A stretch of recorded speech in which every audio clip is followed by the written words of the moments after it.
Makanya hati-hati kalau hari ini kau tidak pernah ibadah, kau nggak pernah maaf ke masjid, jangankan ke masjid, selopmu di masjid aja nggak pernah nampak. Jadi bu, kalau selopmu pernah hilang di masjid, kau bersyukur.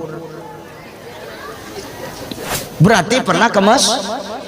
Yang parah nggak pernah ke masjid, tapi nyolongi selop orang yang di masjid. Ah, ini yang payahnya, Pak.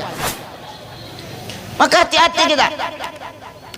Hidup nggak pernah mau ke masjid, sholat ke masjid nggak pernah. Begitu mati buat wasiat. Nanti kalau aku mati tolong sholatkan aku di masjid. Hebat kali kau. Kalau aku Bilal mayitnya udah kubungkus kau sama kain kapan, ku campakkan ke Sungai Langsa. Kau kira siapa kali kau hidup nggak mau ke masjid, begitu mati nak minta sholatkan di masjid? Ada orang kayak gitu di sini? Ada. Assalamualaikum warahmatullahi wabarakatuh. Selamat datang di channel saya Kiki Zulkarni, dan jangan lupa dukung channel saya dengan cara like, subscribe, dan share video ini sebanyak-banyaknya.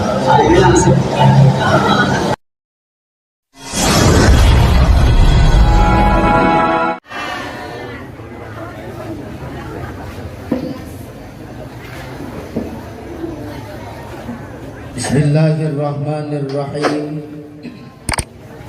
Assalamualaikum warahmatullahi wabarakatuh.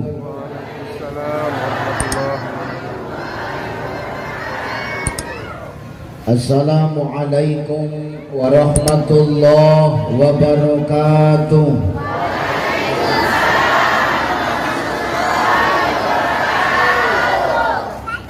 Alhamdulillah. Alhamdulillahillazi anzala as-sakinata fi qulubil mu'minin. Asyhadu an la ilaha illallah wahdahu la syarika lah, wa asyhadu anna Muhammadan abduhu wa mawalah. Allahumma salli ala sayyidina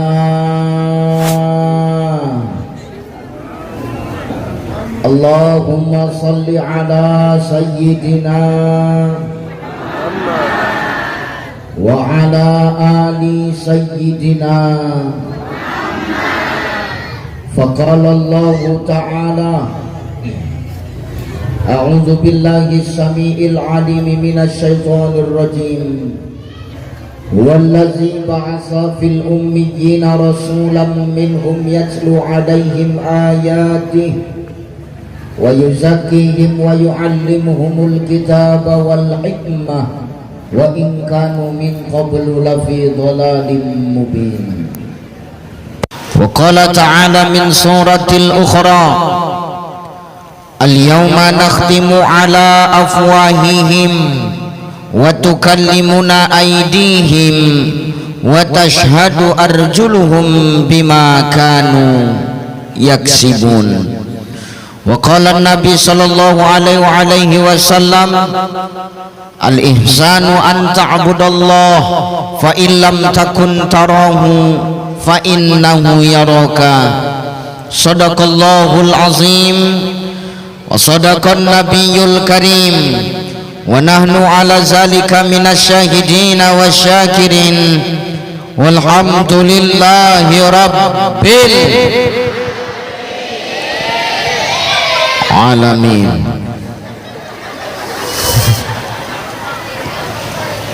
Sehat ibu? Sehat bu?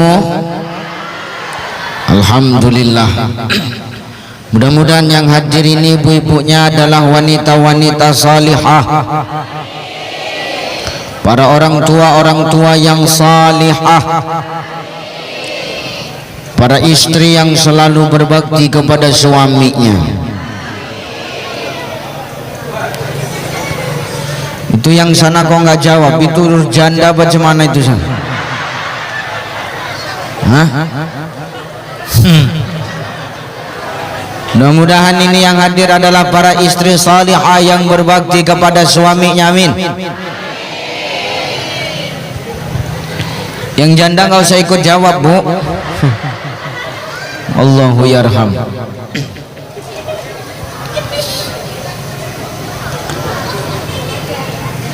Sehat Pak? Alhamdulillah. Yang terhormat dan yang termulia para alim ulama asatiz wa asatizah, para muallim wa muallimah, para masaikh, tuan-tuan guru yang hadir pada malam hari ini. Salam hormat, salam takjim, salam mulia. Kita sama mendoakan mudah-mudahan ulama-ulama, guru-guru kita senantiasa dijaga dan dilindungi oleh Allah. Al ulama warasatul anbiya. Ulama itu kata Nabi pewaris para nabi. Jadi kalau kita memuliakan ulama maka sama dengan kita memuliakan nabi, Bapak Ibu. Kalau mau kampungmu ini jadi kampung yang barokah, kampung yang makmur, baldatun thayyibatun wa rabbun ghafur, maka muliakan guru-guru, ulama-ulama, ustadz-ustadz di tempatmu ini. Kenapa Ustadz harus kita muliakan ulama di tempat kita? Ingat, tanpa para ulama, Bapak Ibu, demi Allah kita ini gak akan kenal dengan yang namanya agama. Betul? Tanpa ulama kita bakal jauh dari agama. Benar? Tuh, makanya ulama-ulama di sini muliakan.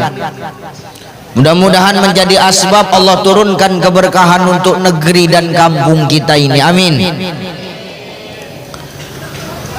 Guru-guru ngaji tuh dimuliakan, Bu. Guru ngaji tuh, Bu, dimuliakan. Tuh tadi yang baca Quran bagus suaranya. Yang mana ke Ustadz tadi? Masya Allah, Syekh. Yang mana? Masya Allah, izin saya. Tadi saya masih makan. Dia nggak lihat antum ngebaca tapi meresap sampai ke hati. Tanda-tanda orang yang beriman itu ketika dia dibacakan Al-Quran zadathum imana, keimanannya bertambah. Betul? Kira-kira tadi yang dibacakan bagus nggak? Ngeresep nggak? Apanya? Tuh yang dibaca tuh enak didengar, nyaman, nambah iman, bagus bacaannya. Maaf, bagusnya bacaan kayak begitu, maaf, tidak akan pernah ada tanpa adanya seorang guru. Benar? Ya iya. Ke guru-guru ngaji di sini dimuliakanlah, ya Bu ya. Tanpa guru ngaji demi Allah anakmu gak akan kenal dengan yang namanya Quran. Betul ya? Makanya sekarang ku tanya, di sini guru ngaji sebulan kau kasih berapa, Bu? Kira-kira Ibu sebulan ngasih guru ngaji di sini berapa? Sekelasnya? Berapa Bang guru ngaji di sini sebulan dikasih? Gratis. Ya Allah. Itu yang ngajar ngaji anakmu sebulan setiap hari ngajarkan Quran kau kasih gratis. Itu yang sebulan ngajari anakmu Quran kau kasih gratis. Apalagi aku yang malam ini yang cuma 1 jam, agak ngeri aku, Pak. Agak ragu juga aku ceramah lama-lama malam nih. Tuh yang tiap hari ngajarin aja gratis, apalagi yang yang cuma 1 jam nih. Wa kadzalika anzalnahu Qur'anan Arabiyya wa sarrafna fihi minal wa'idi la'allahum yattaquna aw yuhdisu lahum dzikra. Kata Allah, demikian kami menurunkan Al-Qur'an dengan bahasa Arab supaya Qur'an itu menjadi peringatan bagi orang-orang yang bertakwa. Jadi kalau kau muliakan Quran, muliakan orang yang ngajarin Quran. Jangan pelit-pelit, gratis. Kasihan tuh. Ya Bu ya. Dirubahlah supaya apa Ustaz? Berkah dari langit dan bumi turun untuk kampungmu ini. Amin. Yang terhormat Bapak Geci,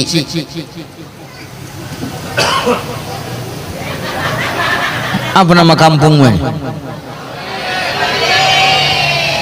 Gampung Pondok Pabrik. Sehat Pak Kecik? Masya Allah. Biniknya anggota DPRK Langsa. Klien-klien aja lah yang ngolah itu.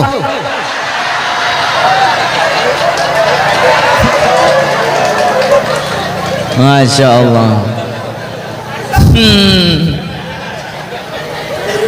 Biniknya dewan, lakinya kades. Lebih tinggi jabatan biniknya daripada lakinya. Makanya tengok habis badannya kurus kering. Sedang aku yang biniku tak pejabat aja kurus kering, apalagi yang bini awak pejabat. Hati-hatilah Pak Kecik. Takutku dicoret dari kakak nanti nama bapak. Masya Allah. Sehat-sehat Pak Kecik ya. Salam sama ibu. Beliau ada agenda di Banda Aceh. Kita doakan Pak Kecik beserta istri menjadi pemimpin yang manfaat untuk kita semua. Amin. Kita berdoa Pak Kecik dan istrinya diberikan Allah kekuatan dalam mengemban amanah menjadi pemimpin. Ya, ingat, kepala desa nggak akan mampu bekerja tanpa bantuan masyarakat. Betul.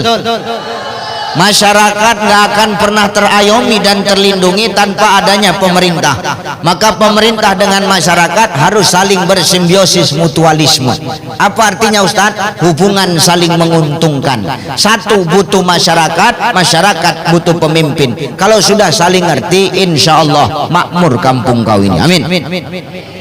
Nah, terhormat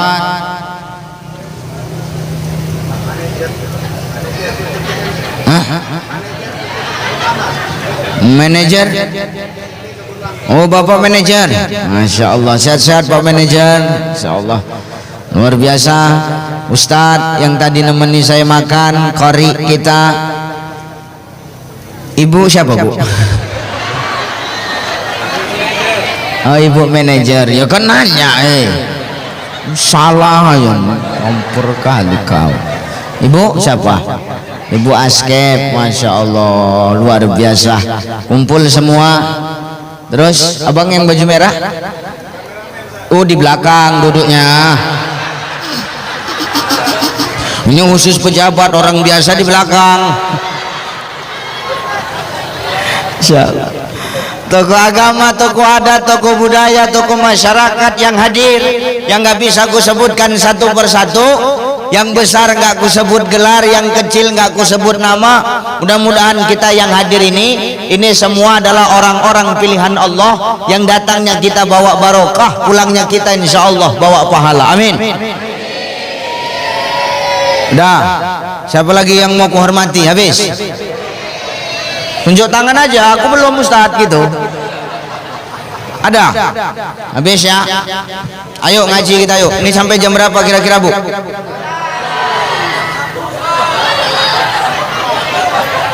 Sampai jam berapa? Jam 12. Kau enak cuma dengar mulutku koyak tau kau. Sukamu aja. Udah teh manis nggak keluar. Meja segini besar cuman kue sepiring sama air putih. Untuk apa? Bagus buang aja mejanya, nggak usah pakai meja. Percuma. Laki kepala desa, bini anggota dewan. Manis pun tak keluar. Tipis juga pergaulannya.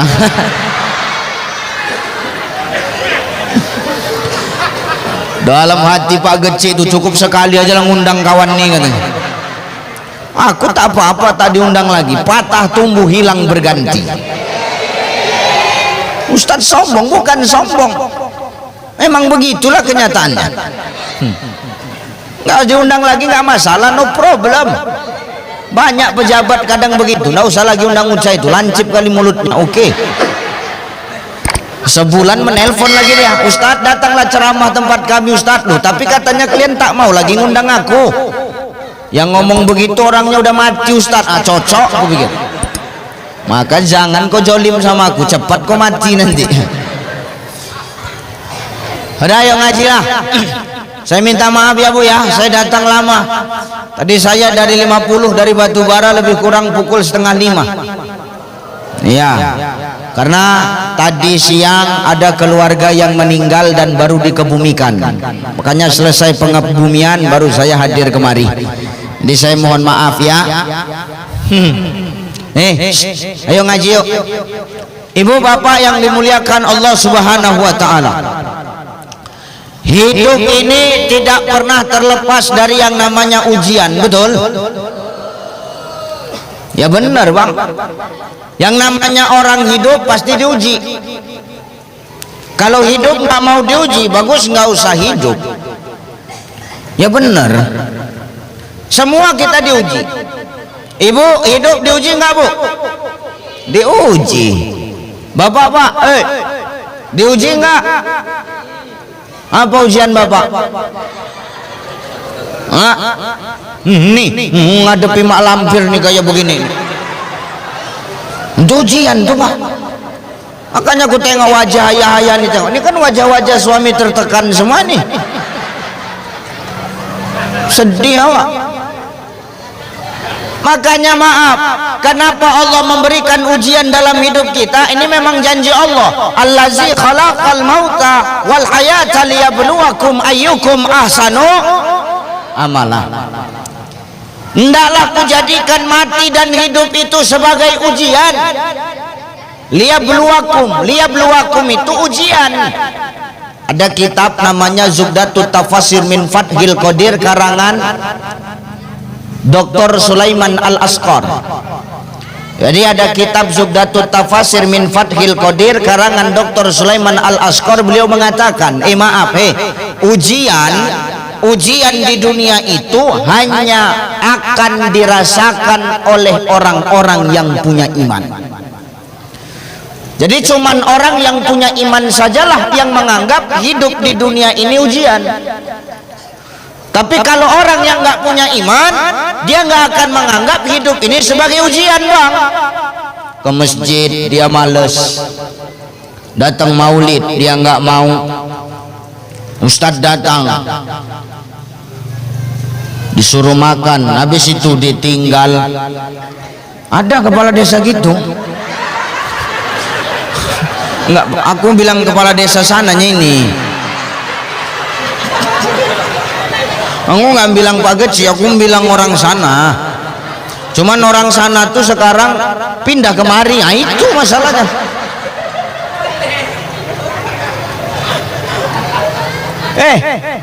Tuh ke masjid nggak pernah, sholat nggak mau, ngaji apalagi maulid nggak mau datang, sekali datang duduknya di luar, nggak mau masuk ke dalam.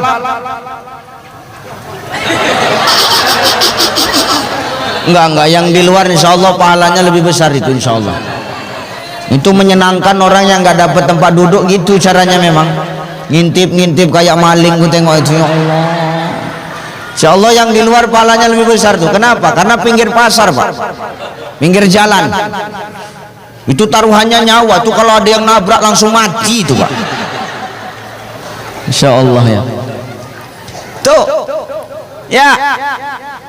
Sholat nggak mau, ibadah nggak pernah, sama Allah nggak pernah ingat. Tapi Ustadz kenapa ya ada orang yang model kayak begini tapi hidupnya lancar terus, sukses terus, nggak pernah ada halangan dalam hidupnya, mulus aja Ustadz. Hati-hati Bapak Ibu, ini bisa jadi istidraj.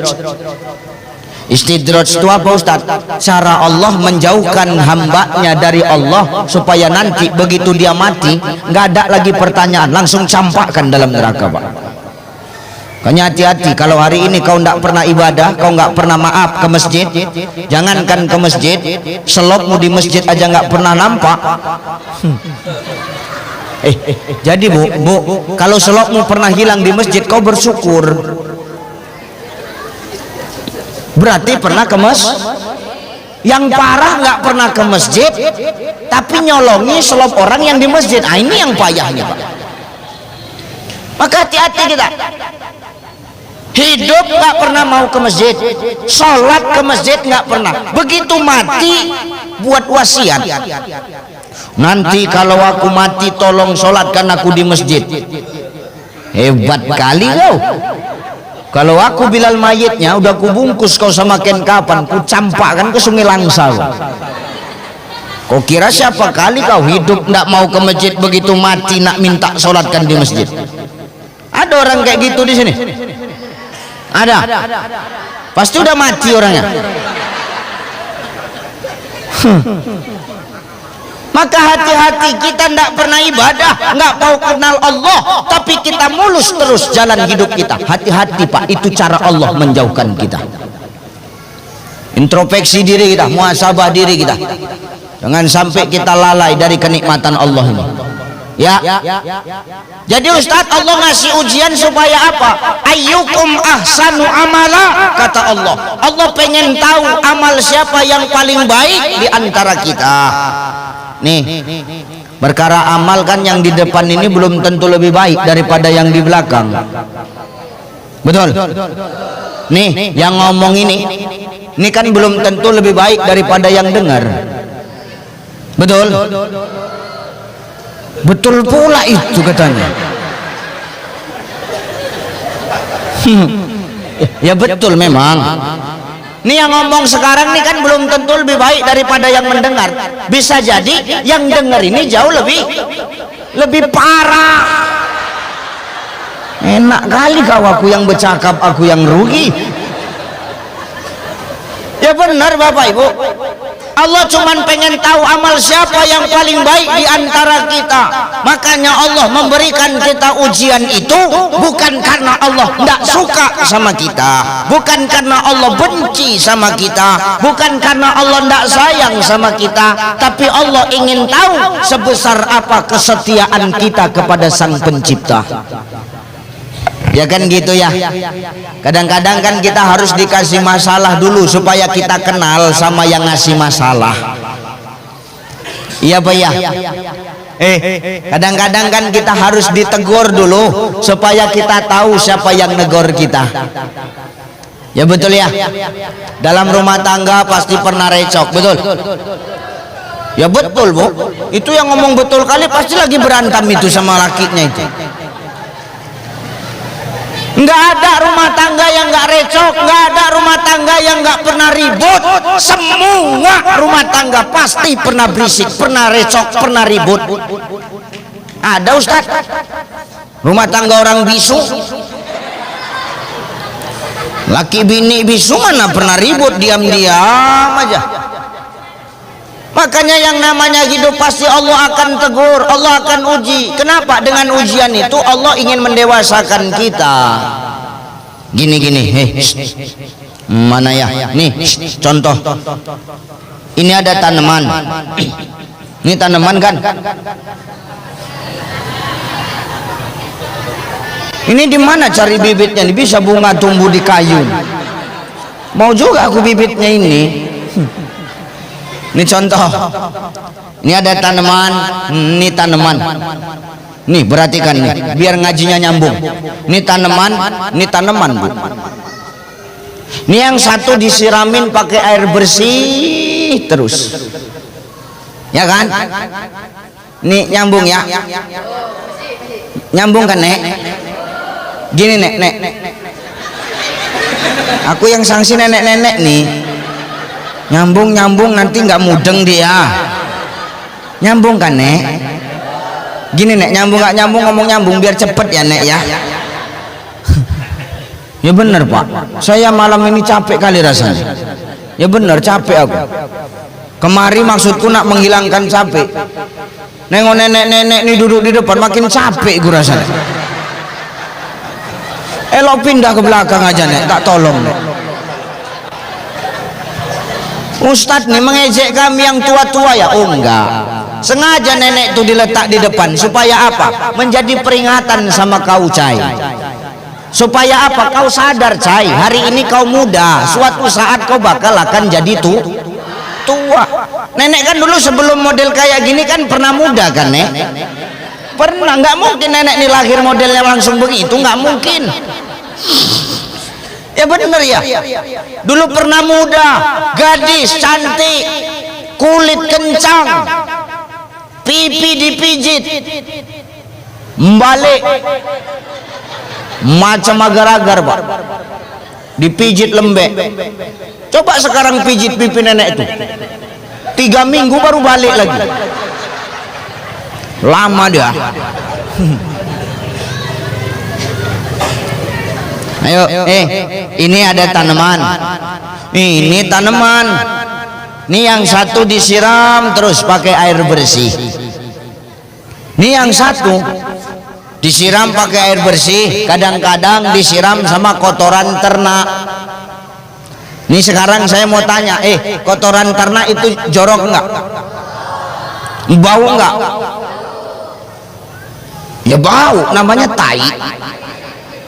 Ini yang satu disiram pakai air bersih terus, yang satu kadang-kadang disiram pakai air bersih, kadang-kadang pakai kotoran ternak. Ini sekarang saya mau nanya nih, ini yang lebih cepat berbuah yang mana ini? Yang terus-terusan pakai air bersih apa yang kadang-kadang diselingi sama kotoran ternak? Nih, yang kadang-kadang diselingi sama kotoran Nah, nih kotoran ternak maknanya ujian. Jelek kadang-kadang ujian menurut kita, nggak baik kadang-kadang ujian menurut kita, nggak adil kadang-kadang ujian menurut kita, tapi sebenarnya itu cara Allah mendewasakan kita. Supaya apa? Kita cepat dewasa, cepat mateng keimanan kita. Kira-kira nyambung nggak? Ayo, nih ngajinya nyengir tapi mikir ya. Nyengir tapi mikir, nggak usah serius-serius ngaji, yang penting bisa dibawa pulang ya Bang ya. Nih, makanya ujian itu cara Allah mendewasakan kita. Jangankan Bapak Ibu, jangankan saya, maaf, wong Nabi dan Rasul saja diuji oleh Allah, apalagi sampean. Pemenang sampean yuk pasti diuji oleh Allah, apalagi sampean Pak pasti diuji oleh Allah. Saya diuji, ibu diuji, bapak diuji,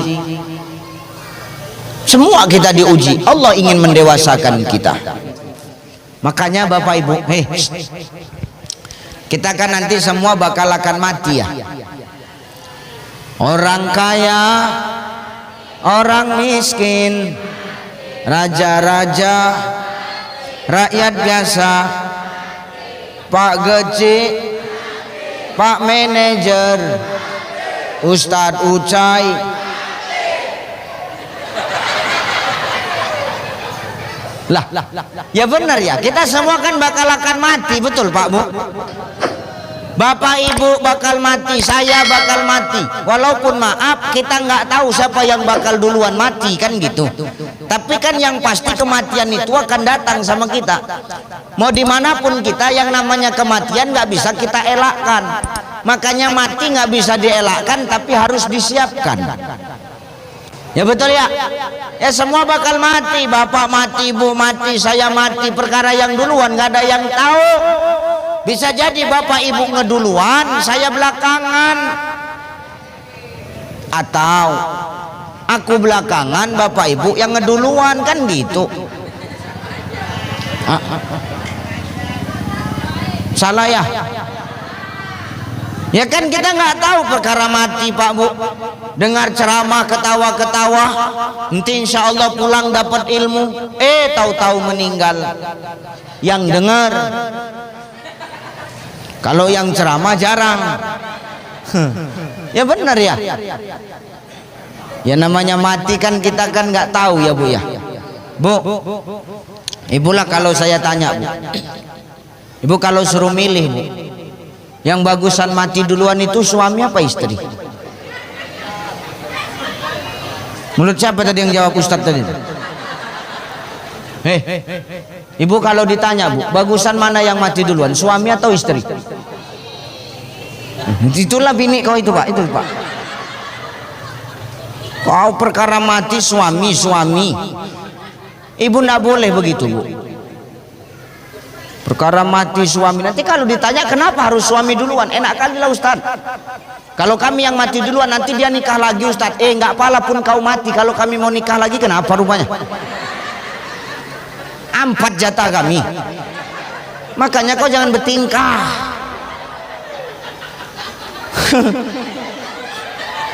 Itu yang ketawa itu bapak itu udah dendam kali sama bininya aja, betul. Ya bener Pak, ini harus ku sampaikan. Kadang perempuan ini banyak tingkah ya. Capek awak menafkahinya tapi kerjaannya asik melawan aja. Sebenarnya yang egois itu kau apa kami sebagai suami? Itu bini siapa ibu ini yang baju hitam ini ya? Jawab, itu pasti suaminya tertekan kurus kering itu. Mana suaminya? Ibu ya, kau kadang yang selalu maaf nggak ngertiin kami. Maaf ya, ini ku sampaikan ini biar kita nggak tertekan terus Pak. Pada dasarnya kita ini senasib Pak, biar tahu kau dulu. Kau jangan pernah salahkan kenapa suamimu ini lebih betah di warung kopi daripada di rumah, biar tahu kau dulu. Kenapa Ustadz? Karena kalau di rumah serasa macam di neraka. Apa tidak? Nanti awak lama pulang kerja dia marah. Lama kan kau pulang. Dari mana aja kau? Gitu kan Pak manajer ibu itu kan? Alah. Ini di kantor aja nya bapak ini manajer. Di rumah hele hansip siap salah. Iya nya Pak, lah nggak usah cerita lah. Tuh kita pulang lama dia marah, kita pulang cepat dia curiga. Kita pulang cepat, cepat kali kau pulang. Berarti selama ini bisa kau pulang cepat. Sengaja kau lama-lamakan pulang ya? Marah dia. Mana handphone kau? Mana handphone? Periksanya handphone suami. Ngapain lah ibu meriksa handphone suami ibu? Apalah yang mau ibu cari bu? Kutanya lah dulu. Hah? Ngapain ibu periksa handphone suami? Apa yang ibu cari? Ini ya bu, ku ingatkan bu ya. Sepandai-pandainya kau mencari sesuatu di handphone suamimu, lebih pandai lagi suamimu sebelum sampai rumah dihapusnya. Percuma ibu cari bu. Ini pemain semuanya ini. Hele. Udah mau sampai rumah ini jangan dibalas ya.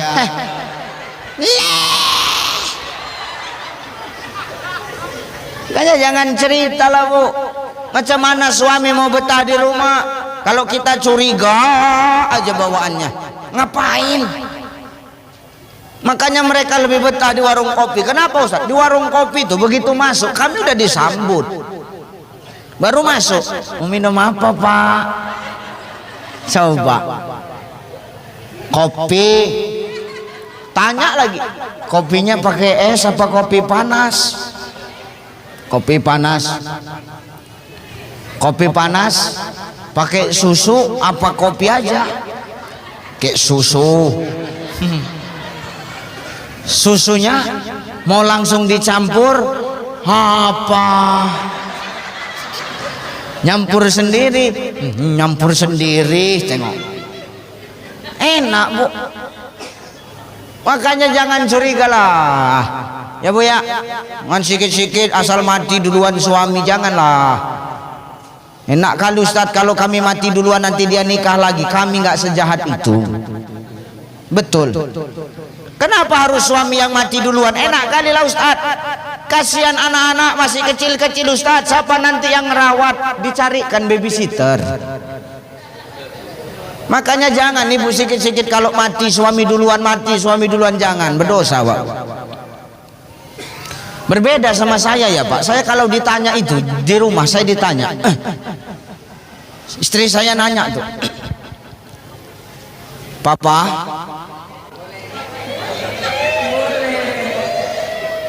loh, memang gitu istriku manggil ini cemana lagi? Sekarang gini. Itu istri siapa?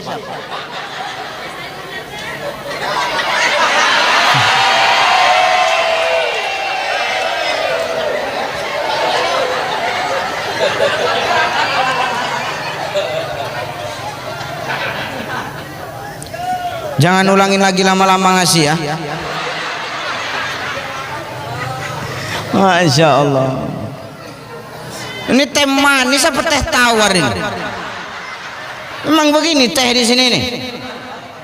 Allahu Akbar. Kasih bang ya. Teh aja, enggak ada rotinya.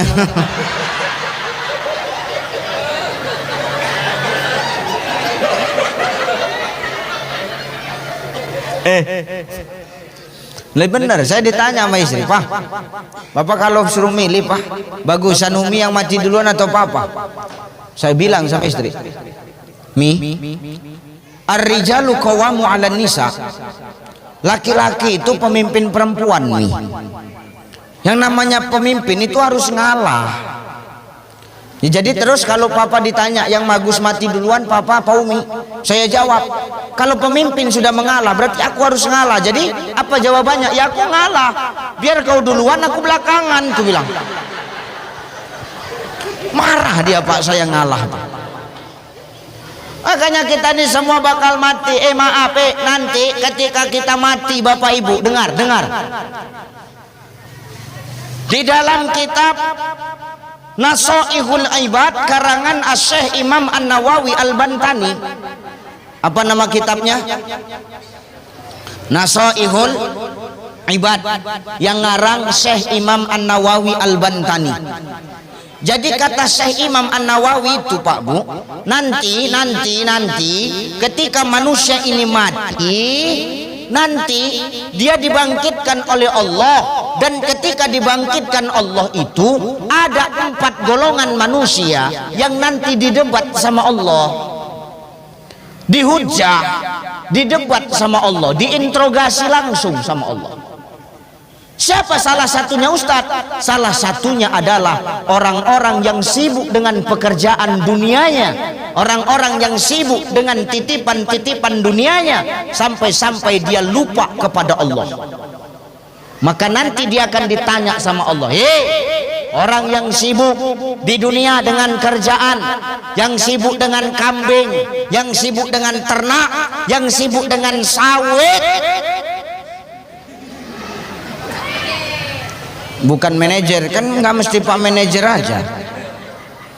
Kenapa kau dulu sibuk bekerja terus, ngurusi dunia terus, tapi kau lupa beribadah kepadaku? Apa jawaban orang ini? Macam mana aku nak sempat beribadah ya Allah, sedang aku ngurus duniaku, sedang aku ngurus kerjaanku. Kalau maaf kerjaanku ku tinggal, aku nanti bisa dipecat.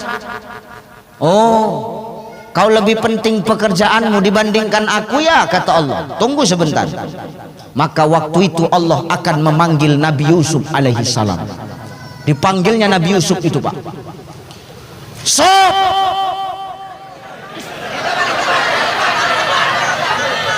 sob. Ustaz ini namanya Yusuf. Biasa Yusuf tuh ganteng, ini hitam aja Ustaz.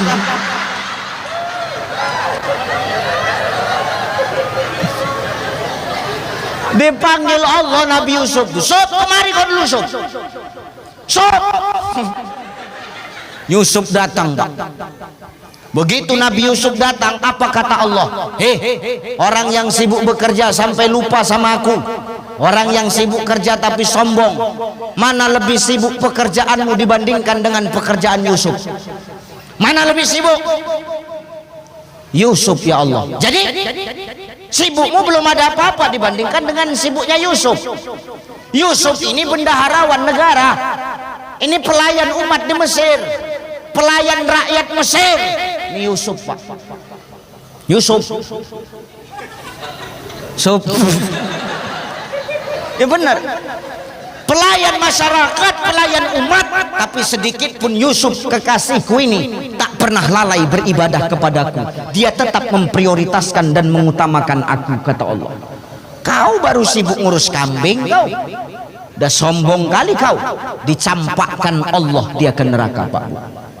Inilah ciri-cirinya macam Sa'labah nih, sibuk dengan dunia sampai lalai lupa kepada Allah.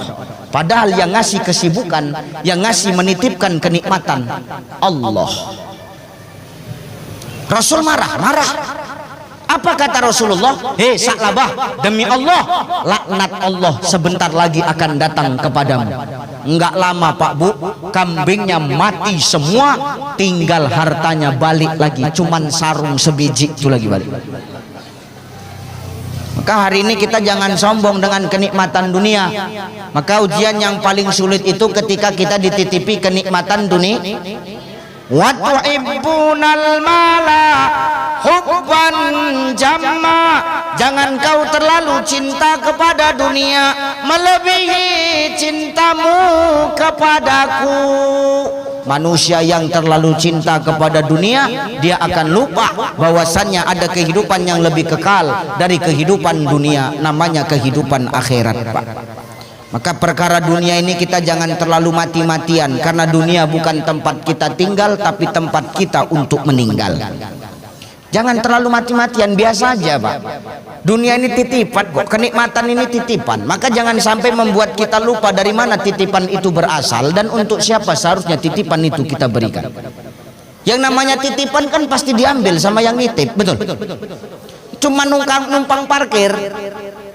Ya, cuma numpang parkir.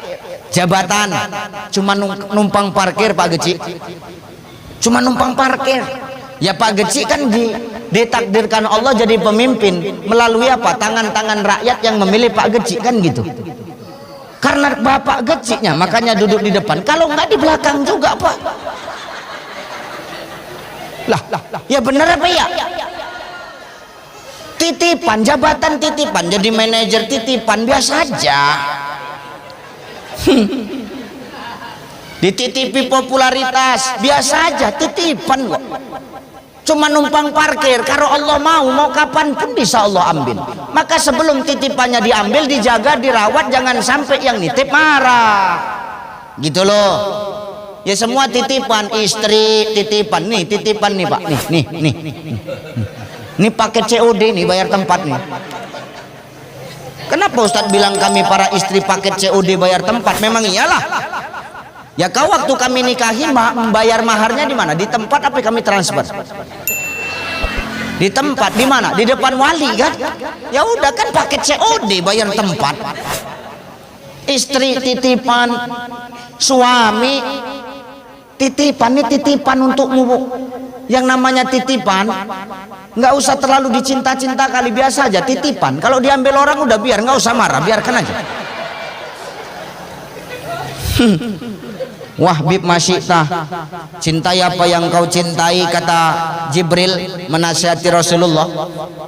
Ya Muhammad, cintailah apa yang kau cintai, tapi ingat suatu saat kau bakal akan berpisah dengan yang kau cintai. Secinta-cintanya ibu sama bapak, secinta-cintanya bapak sama ibu, suatu saat pasti bakal berpisah. Betul nggak? Nah sekarang saya nanya nih, ibu cinta nggak sama suami? Ibu cinta nggak sama bapak? Bapak cinta nggak sama ibu?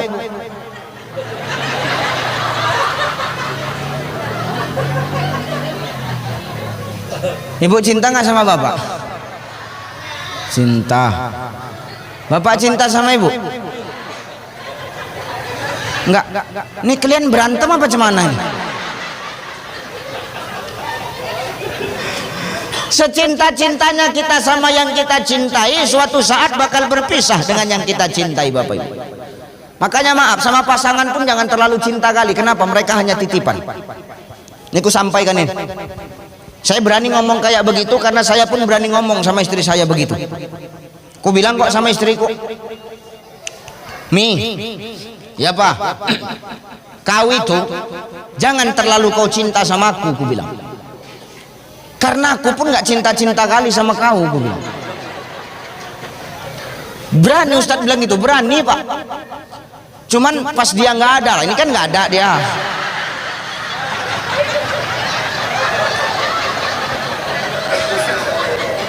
Kalau ada dia bahaya juga Pak.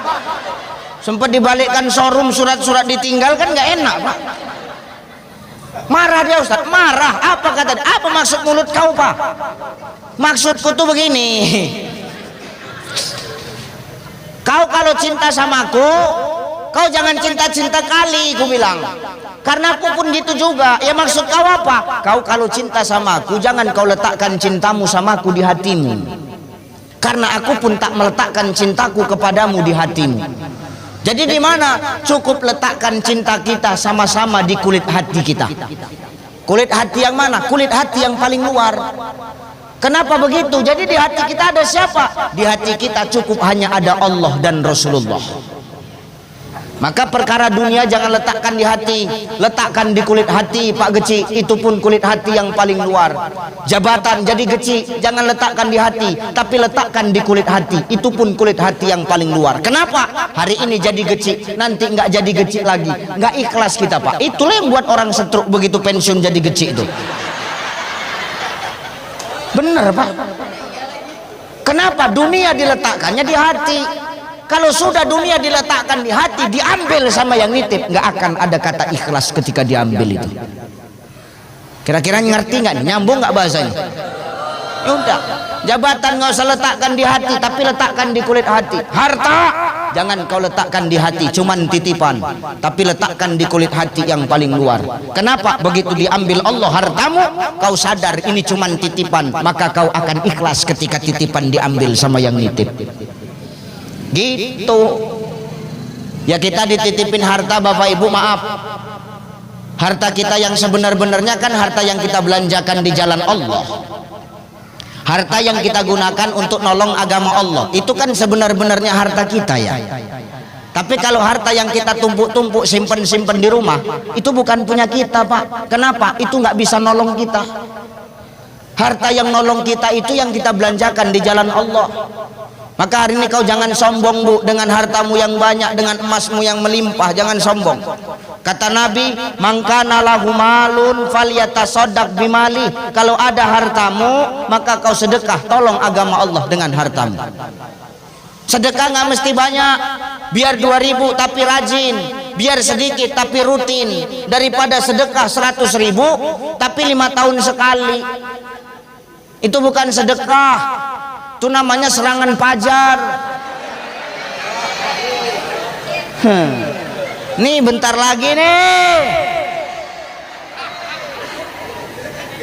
al-marasi wal murtasi finnar, yang nyogok dan sama-sama disogok, sama-sama masuk neraka. Hati-hatilah kau.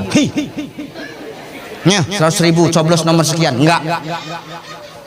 200 enggak, 300 enggak, 500 enggak, ini ada 3 juta, cemana nomor berapa? Nah, ini salah. Kalau sudah kau terima, demi Allah takkan muncul pemimpin yang peduli kepada rakyat Pak. Kenapa? Kau sudah dikasih di awal. Hati-hati. Makanya hati-hati kalau mau nanti dapat pemimpin yang peduli sama masyarakat, jangan mau kita dicurangi dengan suap menyuap begitu itu. Jelas? Tuh, ada harta ya buat nolong agama Allah lah. Tuh emasmu yang kau simpan-simpan Bu, nggak kau bawa mati tuh. Jangan kau sombong-sombongkan, mentang-mentang banyak emas kau, semua jarimu kau pasangi cincin.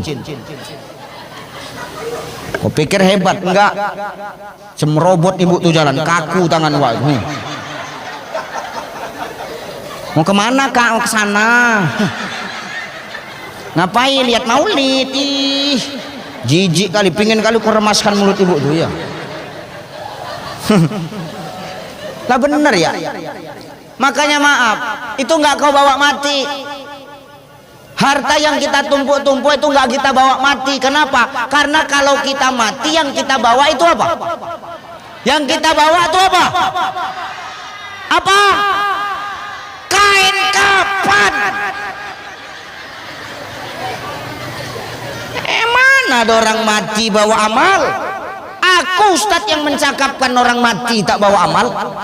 Orang mati itu kain kapan? 3 lapis jantan, 5 lapis betina.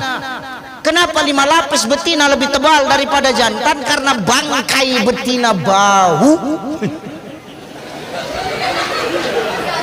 Kenapa bau Ustadz? Terlalu banyak pakai skincare, tahu kau? Cantik-cantik kena skincare nih. Muka putih, leher hitam. Macam zebra cross. Makanya kalau pakai skincare tuh pas sampai ke leher, jangan muka aja, Bu. Bibir merah karena bebincu. Coba hilang bincunya, hitam, Pak. Apalagi kalau sariawan, wim menyenyek.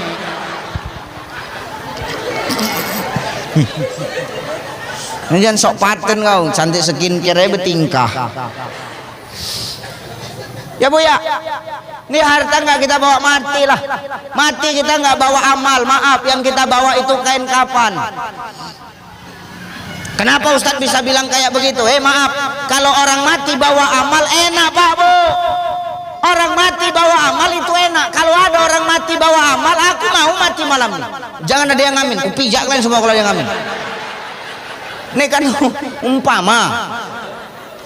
Kalau ada orang mati bawa amal enak. Kenapa Ustadz bisa milih? Kalau orang mati bawa amal bisa memilih Pak Bu.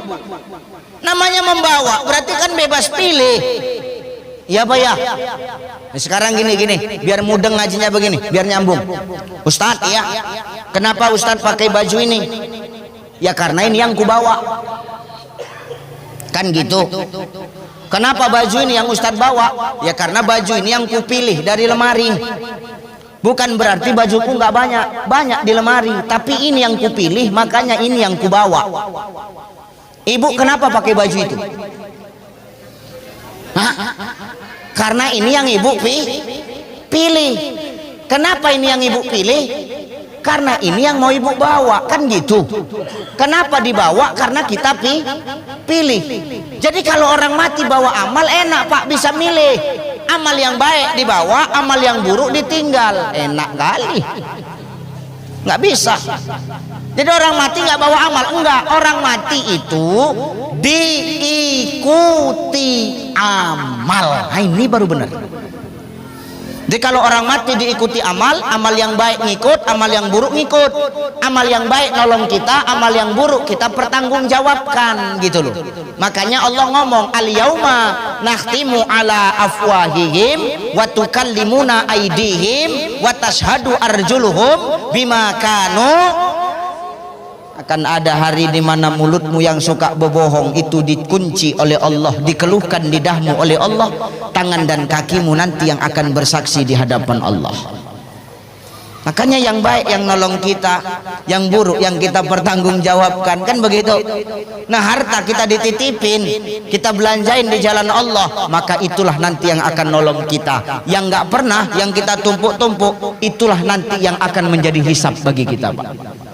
Kau jangan sombong dengan mas kau. Meninggal kau tinggal, Bu. Untuk siapa? Untuk siapa masmu? Untuk siapa? Nih. Untuk suamimu. Tapi kan suamiku nangis Ustadz, nangis pencitraan. Biar dibilang orang sedih aja itu. Begitu ninggal, menangis laki itu. Ya Allah mah, cepat kali kau meninggal mah. Padahal aku sayang kali sama kau mah. Aku belum siap kehilangan kau mah. Sambil dicabutnya sama cincin yang dijentik. Alhamdulillah untuk modal gitu. Pindah ke jari manis. Ya Allah mah, kalau tahu cincin kau banyak begini, kenapa nggak mati dari dulu kau cabutnya. Masukkan kantong.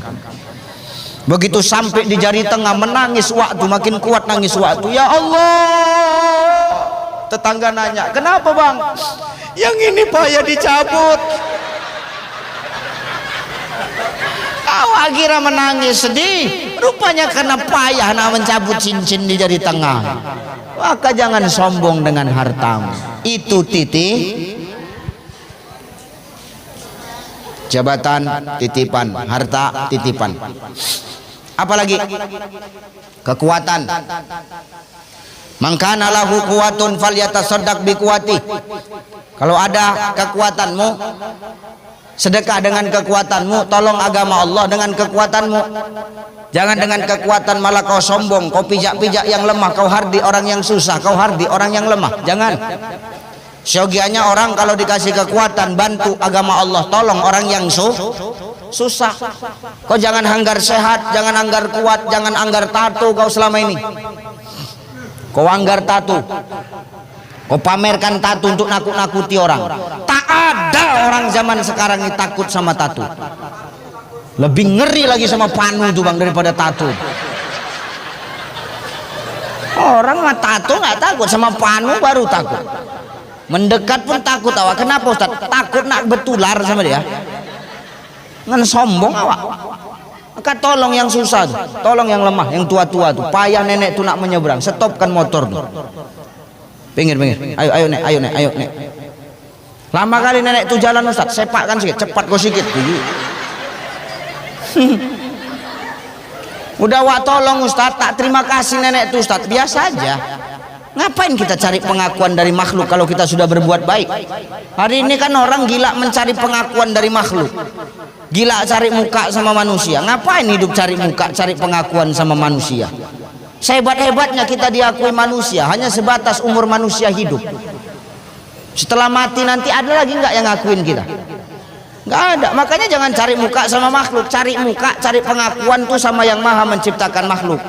Kenapa? Pengakuan makhluk sama pengakuan yang maha pencipta makhluk itu beda. Baik menurut manusia belum tentu baik menurut Allah.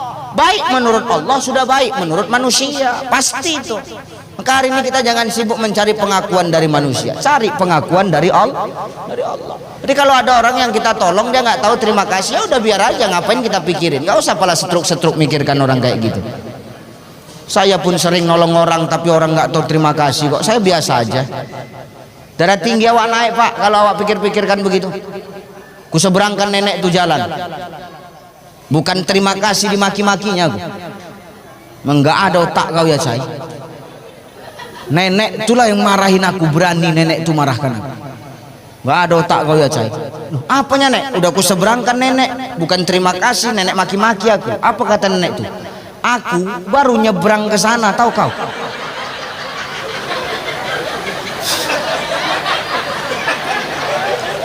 Baru aku sampai sana, aku bawa balik kau lagi kemari. Cemana aku nak ke sana lagi, kata dia. Nah, itu urusan kau lah, aku bilang. Gini, mana ya? Nih, contoh.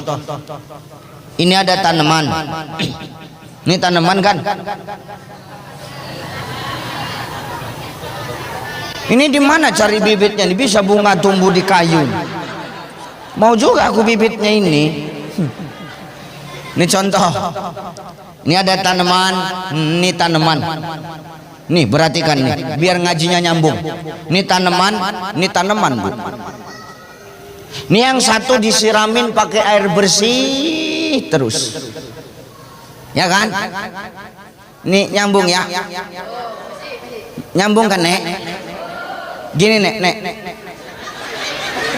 Aku yang sanksi nenek nih.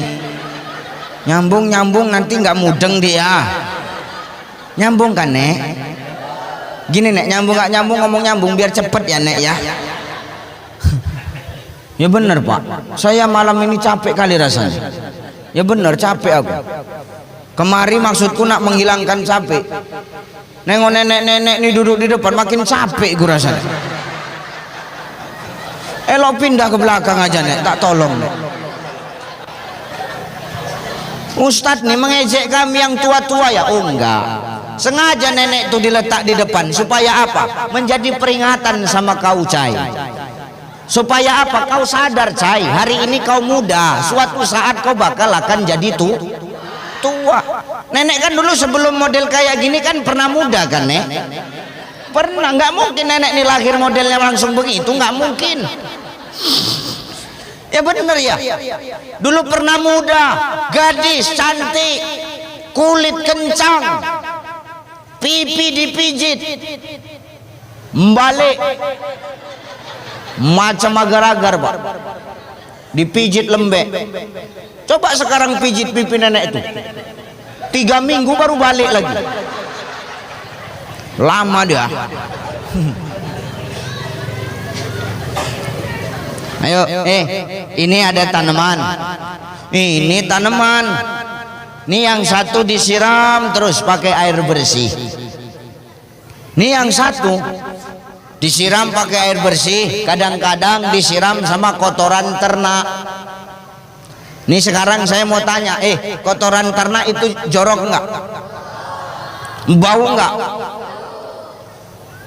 Ya bau, namanya tai. Nih yang satu disiram pakai air bersih terus. Yang satu kadang-kadang disiram pakai air bersih, kadang-kadang pakai kotoran ternak. Nih sekarang saya mau nanya nih. Nih yang lebih cepat berbuah yang mana ini?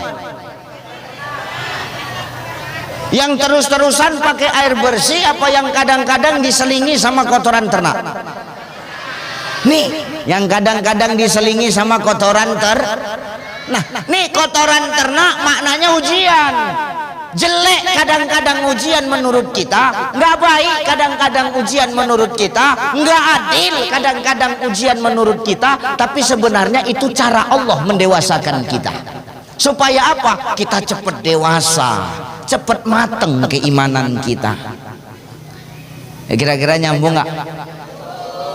Ayo, nih ngajinya nyengir tapi mikir ya.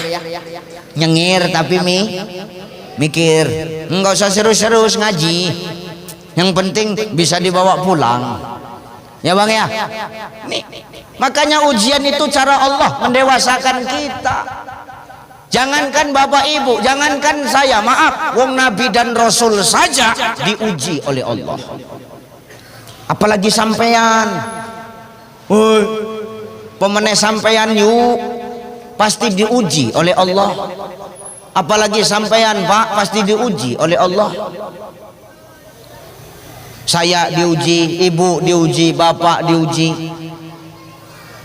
Semua kita diuji. Allah ingin mendewasakan kita. Nah sekarang saya mau nanya lagi nih.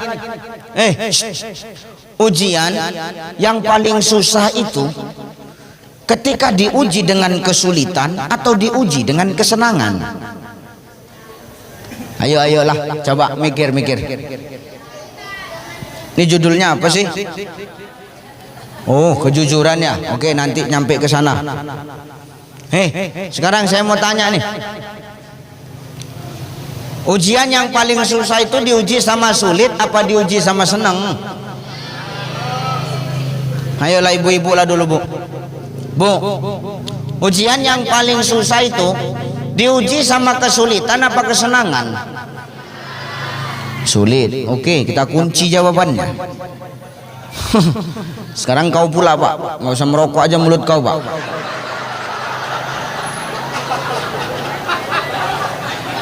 Nggak apa-apa lah, merokok aja lah. Tapi siapa yang aku ceramah dia merokok, aku doakan mulut dia terbakar ya. Mau aku dari tadi menahankan masam, belum sempat lagi ku buka rokokku. Kau pula di depanku macam kereta api sambung puntung ku tengok. Fair apa? Nantilah sama-sama. Ujian paling susah Pak, diuji dengan kesulitan apa kesenangan? Oke, kesulitan. Ini kesulitan. Ayo ngaji biar paham lah. Ujian yang paling susah itu bukan ketika dikasih sulit, tapi ujian ketika dikasih senang Bang. Loh, bandel kali ini ya. Ujian yang paling susah itu bukan sulit, tapi ketika dikasih senang. Kenapa gitu Ustaz? Maaf, kalau kita diuji sama kesulitan, ujiannya nampak. Pengen teh manis nggak keluar-keluar, nampak ujiannya.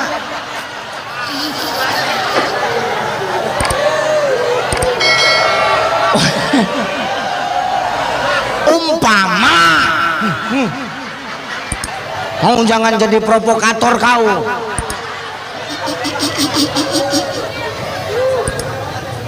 Ya, ujian dikasih lapar, nampak ujiannya. Kenapa? Terasa sakit perut Pak. Ujian dikasih sedih, terasa masalahnya. Ujian dikasih kematian, nampak mayitnya Pak. Makanya kalau ujian dikasih kesulitan, mana Bang? Ngambil teh manis? Oh enggak.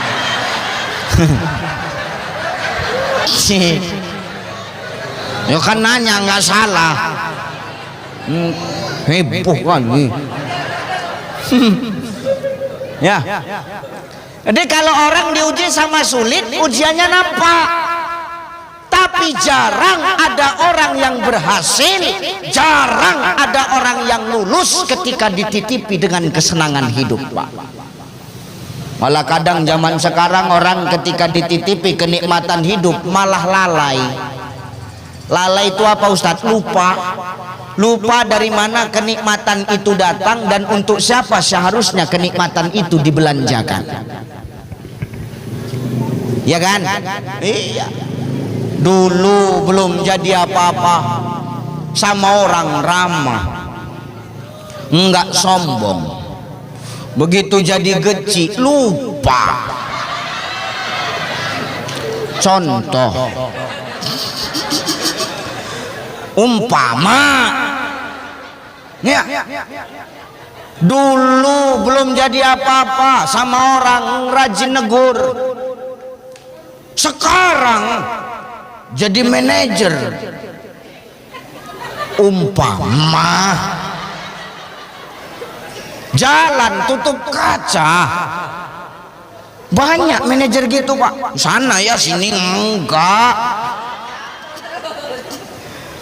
Dulu belum dikenal orang, ramah sama siapapun nyapa. Begitu terkenal, dikasih Allah popularitas, sombong sama orang. Ada orang kok betul pula pas giliranku. Tuh, banyak orang yang ketika dititipi kenikmatan dunia ini kadang lalai, Pak. Makanya ujian yang paling susah kita hadapi itu apa? Ujian kenikmatan hidup ini. Kadang-kadang kita terbuai oleh fata morgana yang sesaat sehingga kita melupakan yang kekal, Pak. Ya, Pak ya. Iya. Makanya hari ini kita hati-hatilah, jangan sampai kenikmatan dunia yang hari ini dititipkan Allah kepada kita malah menjauhkan diri kita dari Allah. Hati-hati kita. Dan orang kaya begini, ini bukan orang sekarang aja, dari zaman Nabi dulu sudah ada, Bang. Contoh, dulu ada namanya Sa'labah. Siapa, Pak? Siapa, Pak? Sa'labah. Siapa, Bu? Kenal sama Sa'labah? Kenal nggak sama Sa'labah? Sa'labah nggak kenal? Orang Kuala Simpang. Maaf, dulu Sa'labah itu maaf melarat, Pak, Bu. Hidupnya miskin, melarat, nggak punya harta benda. Tapi Sa'labah itu rajin kali datang ke masjid. Tuh Sa'labah tuh. Hidupnya susah, miskin, nggak punya harta, tapi ke masjid rajin. 5 waktu nggak pernah tinggal ke masjid, Bapak Ibu. Subuh ke masjid, zuhur ke masjid, asar ke masjid, maghrib ke masjid, isya ke masjid. Nggak pernah ketinggalan berjemaah tuh Sa'labah. Walaupun susah hidupnya, miskin hidupnya, nggak punya harta hidupnya, tapi 5 waktu nggak pernah tinggal, dekat sama Allah, nggak pernah tertinggal berjemaah dengan Rasulullah.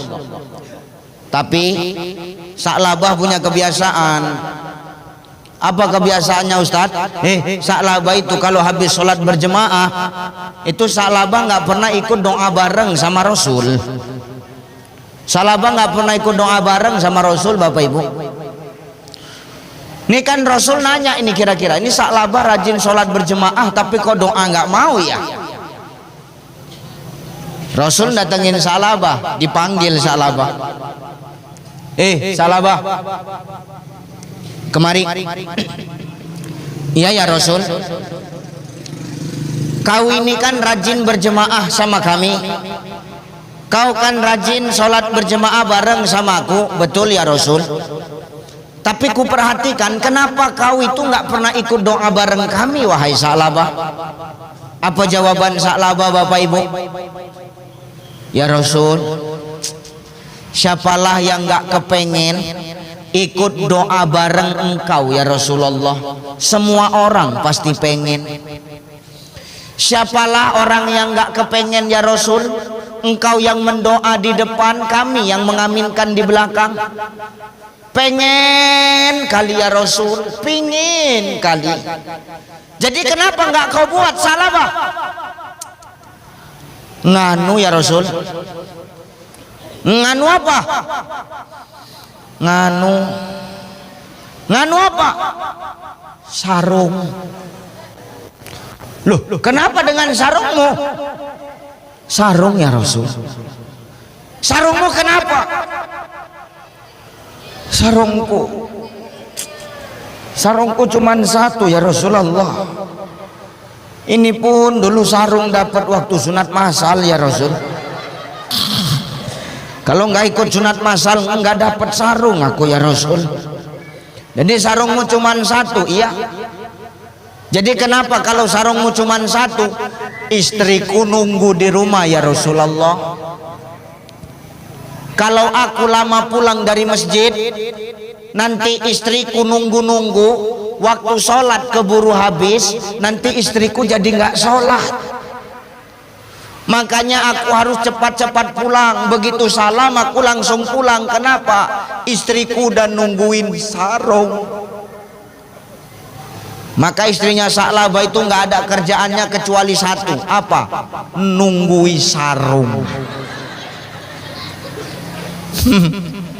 Nungguin apa Bu? Sarung.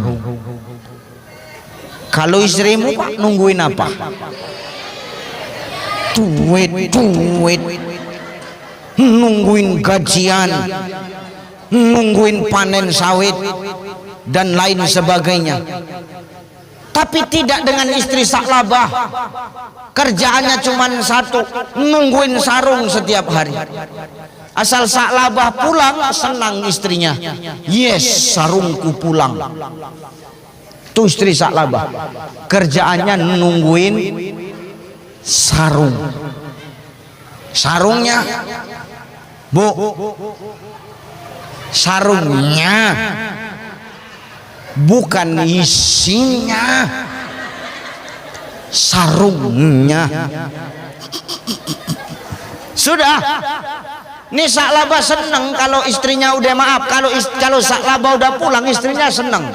Kenapa? Sa'labah pulang istrinya bisa miskin, nggak ada harta, benda nggak ada, tapi taatnya tinggi kepada Allah. Waktu diuji miskin Pak. Kira-kira Rasul mendengar jawaban Sa'labah sedih nggak? Sedih Bang. Rasul nangis. Apa kata Rasulullah? Hei Sa'labah,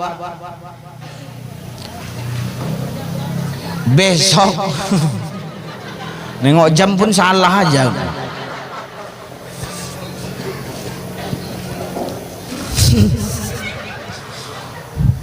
Jam-jamku kok sibuk kali kau. Suruh sampai jam 12 pula aku ceramah. Udah dikasih makan cuman sama perkedel sama telur asin. Ceramah sampai jam 12 pula. Tapi ada rendang tadi Ustadz. Kenapa rendangnya nggak Ustadz makan? Keras.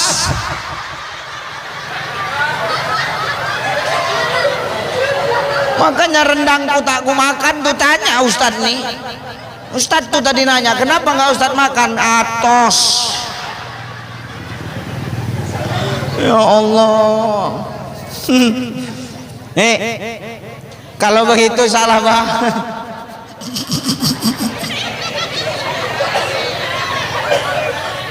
besok habis sholat zuhur Sa'labah, kau datangin aku ya. Ada apa ya Rasul? Udahlah, besok habis sholat zuhur kau temuin aku. Ada apa? Udahlah, datang aja. Baik ya Rasul. Yaudah, sana kau pulang Sa'labah. Sarungmu udah ditunggu sama istrimu itu. Sa'labah langsung pulang Pak Bu. Besok habis sholat zuhur Sa'labah langsung datengin Rasul, langsung jumpai Rasulullah. Assalamualaikum ya Rasulullah. Waalaikumsalam. Udah datang kau Sa'labah? Udah ya Rasul. Ya Rasul, ya. Ada gerangan apa engkau memanggilku datang kemari ya Rasulullah? Gini Sa'labah, ini aku punya hadiah untukmu. Apa itu ya Rasulullah? Kambing 2 ekor. Ini kambing jantan, kambing betina. Ini kambing kau jaga, kau rawat bagus-bagus. Mudah-mudahan kambing ini manfaat buat hidupmu Sa'labah. Betul ya Rasul? Betul. Sa'labah senang Pak Bu. Makasih ya Rasul. Ya. Sa'labah senang kambing dibawa pulang. Bahagia Sa'labah. Ya namanya kambing-kambing yang ngasih Rasul Bu. Kalau kambing yang ngasih Rasul, pastikan barokahnya besar. Weh, enggak sampai sebulan kambing Sa'labah banyak. Setiap hari kambingnya melahirkan. Kambingnya enggak KB Bu. Pantang jumpa jadi, pantang jumpa jadi. Setiap hari melahirkan, setiap hari ada yang hamil. Enggak sampai sebulan kambingnya Sa'labah banyak. Kambing Sa'labah banyak. Sa'labah malah jarang ke masjid Pak. Kambingnya makin banyak. Sekarang Sa'labah malah enggak nampak ke masjid. Rasul nyariin Bu. Ada yang nampak Sa'labah? Enggak ada ya Rasul. Kau nampak Sa'labah? Tahu aku ya Rasul. Memang enggak nampak, tapi aku tahu di mana Sa'labah. Di mana Sa'labah? Sa'labah sekarang sedang di padang rumput ya Rasul. Ngapain? Ngangon kambing, gembala kambing ya Rasul. Ayo antarkan aku ke sana. Rasul datangi Sa'labah. Sa'labah. Iya ya Rasul. Sehat kau Sa'labah? Sehat ya Rasul. Ku tengok kambingmu sekarang makin banyak Sa'labah. Iya Rasul, alhamdulillah. Nih kambingku sekarang banyak. Namanya ku rawat, betul-betul ku jaga, betul-betul ku pelihara dengan baik ya Rasul. Makanya kambingku sekarang banyak. Oh iya. Sekarang aku mau nanya sama kau Sa'labah. Apa itu ya Rasul? Ku tengok makin banyak kambingmu, kenapa kau semakin jarang datang ke masjid? Semakin banyak kambingmu ku tengok, kenapa kau semakin gak nampak ke masjid? Apa jawaban Sa'labah Bapak Ibu? Ya Rasul, macam manalah aku mau datang ke masjid? Macam manalah aku mau sholat ke masjid ya Rasul? Aku sibuk ngurus kambing. Kalau kambingku ku tinggal, nanti dimakan serigala, mati satu, rugilah aku ya Rasul. Lantam kali mulut Sa'labah. Dia nggak sadar kambing itu datang dari siapa. Dia nggak sadar siapa yang membuat kambing itu banyak. Hebat kau Sa'labah ya. Bisa kau menjawab kayak gitu. Makanya Bapak Ibu, kita kan nanti semua bakal akan mati ya. Orang kaya, orang miskin, raja-raja, rakyat biasa, Pak Geci, Pak Manajer, Ustadz Ucai. Lah, ya benar ya, kita semua kan bakal akan mati, betul Pak Bu? Bapak Ibu bakal mati, saya bakal mati. Walaupun maaf kita nggak tahu siapa yang bakal duluan mati kan gitu. Tapi kan yang pasti kematian itu akan datang sama kita. Mau dimanapun kita, yang namanya kematian nggak bisa kita elakkan. Makanya mati nggak bisa dielakkan, tapi harus disiapkan. Ya betul ya. Ya semua bakal mati. Bapak mati, ibu mati, saya mati. Perkara yang duluan nggak ada yang tahu. Bisa jadi bapak ibu ngeduluan, saya belakangan. Atau aku belakangan, bapak ibu yang ngeduluan, kan gitu. Salah ya? Ya kan kita nggak tahu perkara mati Pak Bu. Dengar ceramah ketawa-ketawa, nanti insya Allah pulang dapat ilmu, tahu-tahu meninggal. Yang dengar, kalau yang ceramah jarang. Ya benar ya. Ya namanya mati kan kita kan nggak tahu ya Bu ya. Bu, ibulah kalau saya tanya Bu, ibu kalau suruh milih Bu, yang bagusan mati duluan itu suami apa istri? Menurut siapa tadi yang jawab Ustadz tadi? Ibu kalau ditanya Bu, bagusan mana yang mati duluan, suami atau istri? Itulah bini kau itu Pak, itu Pak. Kau perkara mati suami. Ibu ndak boleh begitu Bu. Perkara mati suami, nanti kalau ditanya kenapa harus suami duluan, enak kali lah Ustaz. Kalau kami yang mati duluan nanti dia nikah lagi Ustaz. Enggak apalah pun kau mati, kalau kami mau nikah lagi kenapa rupanya? 4 jatah kami. Makanya kau jangan bertingkah. Itu yang ketawa itu bapak itu udah dendam kali sama bininya aja, betul. Ya bener Pak, ini harus ku sampaikan. Kadang perempuan ini banyak tingkah ya, capek awak menafkahinya tapi kerjaannya asik melawan aja. Sebenarnya yang egois itu kau apa kami sebagai suami? Itu bini siapa ibu ini yang baju hitam ini ya? Jawab, itu pasti suaminya tertekan kurus kering itu, mana suaminya? Ibu ya, kau kadang yang selalu maaf nggak ngertiin kami. Maaf ya, ini ku sampaikan ini biar kita nggak tertekan terus Pak. Pada dasarnya kita ini senasib Pak, biar tahu kau dulu. Kau jangan pernah salahkan kenapa suamimu ini lebih betah di warung kopi daripada di rumah, biar tahu kau dulu. Kenapa Ustadz? Karena kalau di rumah serasa macam di neraka. Apa tidak? Nanti awak lama pulang kerja dia marah. Lama kan kau pulang. Dari mana aja kau? Gitu kan Pak manajer ibu itu kan. Alah. Ini di kantor aja nya bapak ini manajer. Di rumah hansip siap salah. Iya nya Pak, lah nggak usah cerita lah. Tuh kita pulang lama dia marah, kita pulang cepat dia curiga. Kita pulang cepat, cepat kali kau pulang. Berarti selama ini bisa kau pulang cepat. Sengaja kau lama-lamakan pulang ya. Marah dia. Mana handphone kau? Mana handphone? Periksanya handphone suami. Ngapain lah ibu meriksa handphone suami ibu? Apalah yang mau ibu cari Bu? Kutanya lah dulu. Hah? Ngapain ibu periksa handphone suami? Apa yang ibu cari?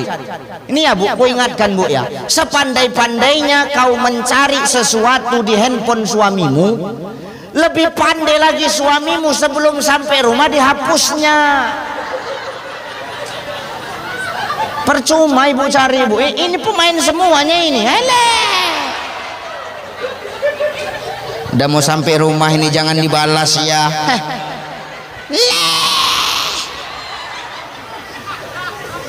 Kayaknya jangan cerita lah Bu.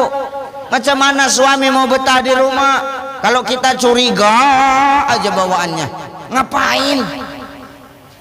Makanya mereka lebih betah di warung kopi. Kenapa Ustaz? Di warung kopi itu begitu masuk kami udah disambut. Baru masuk, mau minum apa Pak? Coba kopi, tanya lagi kopinya pakai es apa kopi panas? Kopi panas. Kopi panas pakai susu apa kopi aja? Kayak susu. Susunya mau langsung dicampur apa? Nyampur sendiri. Nyampur sendiri, tengok. Enak Bu. Makanya jangan curiga lah ya Bu ya. Jangan sikit-sikit asal mati duluan suami, janganlah. Enak kali Ustaz kalau kami mati duluan nanti dia nikah lagi. Kami nggak sejahat itu. Betul. Kenapa harus suami yang mati duluan? Enak kali lah Ustaz. Kasihan anak-anak masih kecil-kecil Ustaz. Siapa nanti yang ngerawat? Dicarikan babysitter. Makanya jangan ibu sikit-sikit kalau mati suami duluan, jangan, berdosa Pak. Berbeda sama saya ya Pak. Saya kalau ditanya itu di rumah saya ditanya, istri saya nanya tuh, Papa,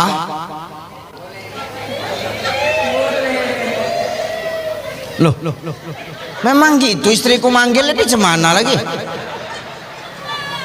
Sekarang gini, itu istri siapa?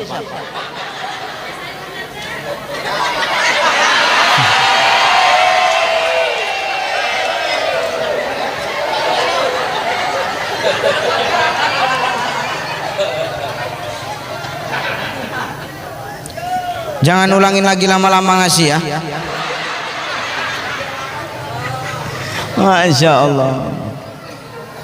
Ini teh manis apa teh tawar ini? Memang begini teh di sini nih. Allahu Akbar. Kasih Bang ya. Teh aja, enggak ada rotinya.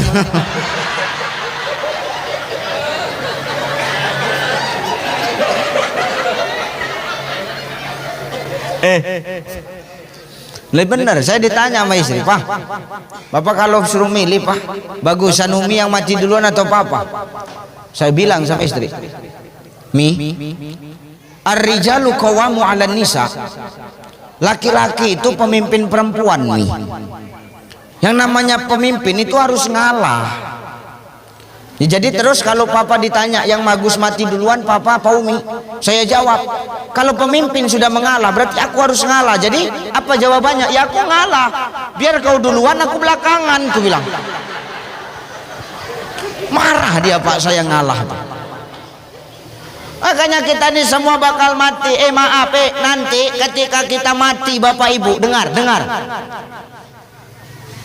di dalam kitab Nasaihul Ibad karangan Asy-Syaikh Imam An-Nawawi Al-Bantani.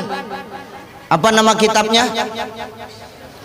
Nasaihul Ibad, yang ngarang Syekh Imam An-Nawawi Al-Bantani. Jadi kata Syekh Imam An-Nawawi itu Pak Bu, nanti ketika manusia ini mati, nanti dia dibangkitkan oleh Allah, dan ketika dibangkitkan Allah itu ada 4 golongan manusia yang nanti didebat sama Allah, dihujah, didebat sama Allah, diinterogasi langsung sama Allah.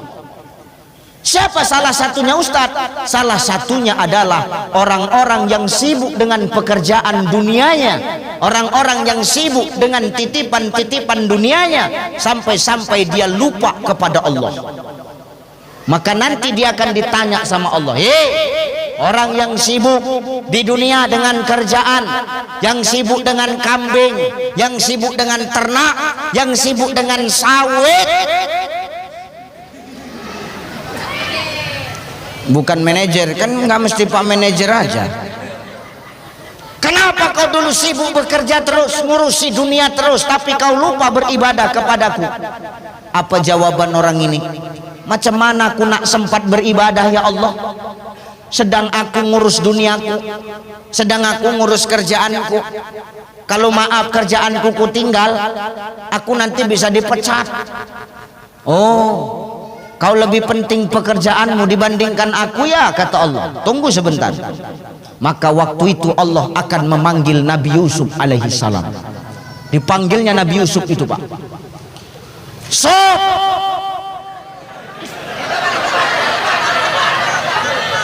Sob. Ustaz ini namanya Yusuf. Biasa Yusuf tuh ganteng, ini hitam aja Ustaz.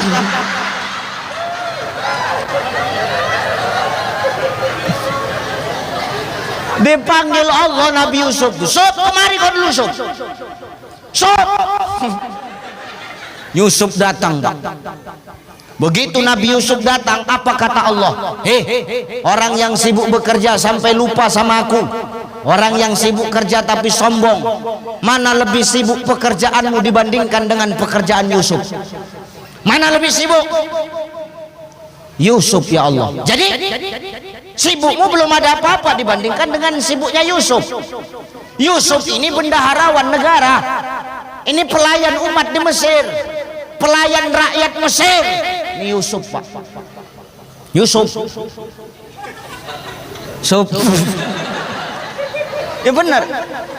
Pelayan masyarakat, pelayan umat, tapi sedikit pun Yusuf kekasihku ini tak pernah lalai beribadah kepadaku. Dia tetap memprioritaskan dan mengutamakan aku, kata Allah. Kau baru sibuk ngurus kambing kau. Dah sombong kali kau. Dicampakkan Allah dia ke neraka, Pak. Inilah ciri-cirinya macam Sa'labah nih. Sibuk dengan dunia sampai lalai lupa kepada Allah. Padahal yang ngasih kesibukan, yang ngasih menitipkan kenikmatan Allah. Rasul marah. Apa kata Rasulullah? Sa'labah, demi Allah, laknat Allah sebentar lagi akan datang kepadamu. Enggak lama Pak Bu, kambingnya mati semua, tinggal hartanya balik lagi, cuman sarung sebiji itu lagi balik. Maka hari ini kita jangan sombong dengan kenikmatan dunia. Maka ujian yang paling sulit itu ketika kita dititipi kenikmatan dunia. Wa tuhibbunal mala hubban jamma. Jangan kau terlalu cinta kepada dunia melebihi cintamu kepadaku. Manusia yang terlalu cinta kepada dunia, dia akan lupa bahwasannya ada kehidupan yang lebih kekal dari kehidupan dunia, namanya kehidupan akhirat, Pak. Maka perkara dunia ini kita jangan terlalu mati-matian, karena dunia bukan tempat kita tinggal tapi tempat kita untuk meninggal. Jangan terlalu mati-matian, biasa aja Pak. Dunia ini titipan kok, kenikmatan ini titipan. Maka jangan sampai membuat kita lupa dari mana titipan itu berasal dan untuk siapa seharusnya titipan itu kita berikan. Yang namanya titipan kan pasti diambil sama yang nitip, betul? Cuma numpang parkir. Ya, cuma numpang parkir. Jabatan, cuma numpang parkir Pak Geci. Cuma numpang parkir. Ya Pak Geci kan ditakdirkan Allah jadi pemimpin melalui apa? Tangan-tangan rakyat yang memilih Pak Geci kan gitu. Karena Bapak Gecinya makanya duduk di depan. Kalau nggak di belakang juga Pak. Lah, ya benar apa ya? Titipan, jabatan titipan, jadi manajer titipan biasa aja. Dititipi popularitas biasa aja, titipan kok. Cuma numpang parkir. Kalau Allah mau kapan pun bisa Allah ambil. Maka sebelum titipannya diambil, dijaga, dirawat, jangan sampai yang nitip marah. Gitu loh. Ya semua titipan, istri titipan nih, titipan nih Pak, nih. Ini paket COD nih, bayar tempat nih. Kenapa Ustadz bilang kami para istri paket COD bayar tempat? Memang iyalah. Ya kau waktu kami nikahin membayar maharnya di mana? Di tempat apa kami transfer? Di tempat, di mana? Di depan wali kan? Ya udah kan paket COD bayar tempat. Istri titipan, suami titipan, ini titipan untukmu. Yang namanya titipan nggak usah terlalu dicinta-cinta kali, biasa aja titipan. Kalau diambil orang udah biar, nggak usah marah, biarkan aja. Wahbib masyitah, cintai apa yang kau cintai, kata Jibril menasihati Rasulullah. Ya Muhammad, cintailah apa yang kau cintai, tapi ingat suatu saat kau bakal akan berpisah dengan yang kau cintai. Secinta-cintanya ibu sama bapak, secinta-cintanya bapak sama ibu, suatu saat pasti bakal berpisah. Betul nggak? Nah sekarang saya nanya nih, ibu cinta nggak sama suami? Ibu cinta nggak sama bapak? Bapak cinta nggak sama ibu?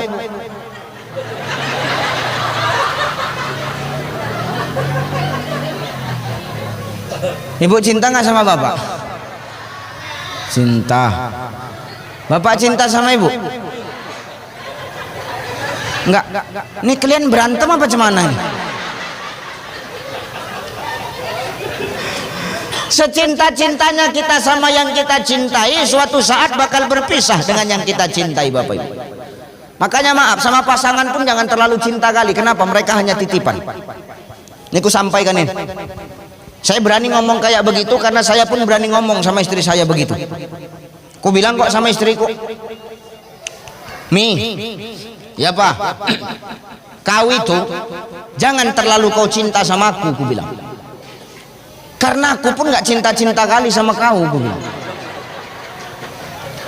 Berani Ustadz bilang gitu, berani Pak. Cuman pas dia nggak ada, ini kan nggak ada dia.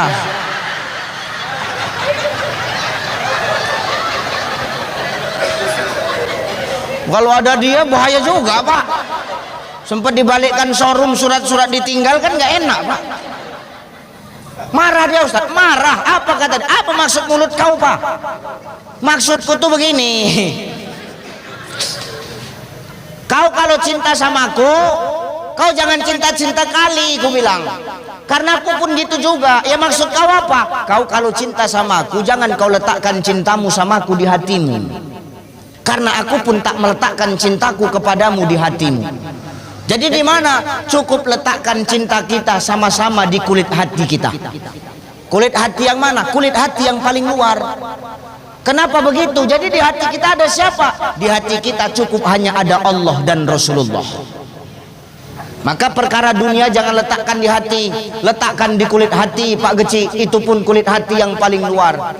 Jabatan jadi Geci, jangan letakkan di hati, tapi letakkan di kulit hati. Itu pun kulit hati yang paling luar. Kenapa? Hari ini jadi Geci, nanti nggak jadi Geci lagi. Nggak ikhlas kita Pak. Itulah yang buat orang setruk begitu pensiun jadi Geci itu. Bener Pak. Kenapa? Dunia diletakkannya di hati. Kalau sudah dunia diletakkan di hati, diambil sama yang nitip, nggak akan ada kata ikhlas ketika diambil itu. Kira-kira ngerti nggak nih? Nyambung nggak bahasanya? Ya udah, jabatan nggak usah letakkan di hati, tapi letakkan di kulit hati. Harta jangan kau letakkan di hati, cuman titipan, tapi letakkan di kulit hati yang paling luar. Kenapa? Begitu diambil Allah hartamu, kau sadar ini cuman titipan, maka kau akan ikhlas ketika titipan diambil sama yang nitip. Gitu ya, kita dititipin harta Bapak Ibu, maaf, harta kita yang sebenar-benarnya kan harta yang kita belanjakan di jalan Allah, harta yang kita gunakan untuk nolong agama Allah, itu kan sebenar-benarnya harta kita ya. Tapi kalau harta yang kita tumpuk-tumpuk, simpen-simpen di rumah, itu bukan punya kita Pak. Kenapa? Itu nggak bisa nolong kita. Harta yang nolong kita itu yang kita belanjakan di jalan Allah. Maka hari ini kau jangan sombong Bu, dengan hartamu yang banyak, dengan emasmu yang melimpah, jangan sombong. Kata Nabi, "Mangkana lahu malun falyatasaddaq bimali." Kalau ada hartamu, maka kau sedekah, tolong agama Allah dengan hartamu. Sedekah nggak mesti banyak, biar 2.000 tapi rajin, biar sedikit tapi rutin, daripada sedekah 100.000 tapi 5 tahun sekali. Itu bukan sedekah, itu namanya serangan fajar. Nih bentar lagi nih,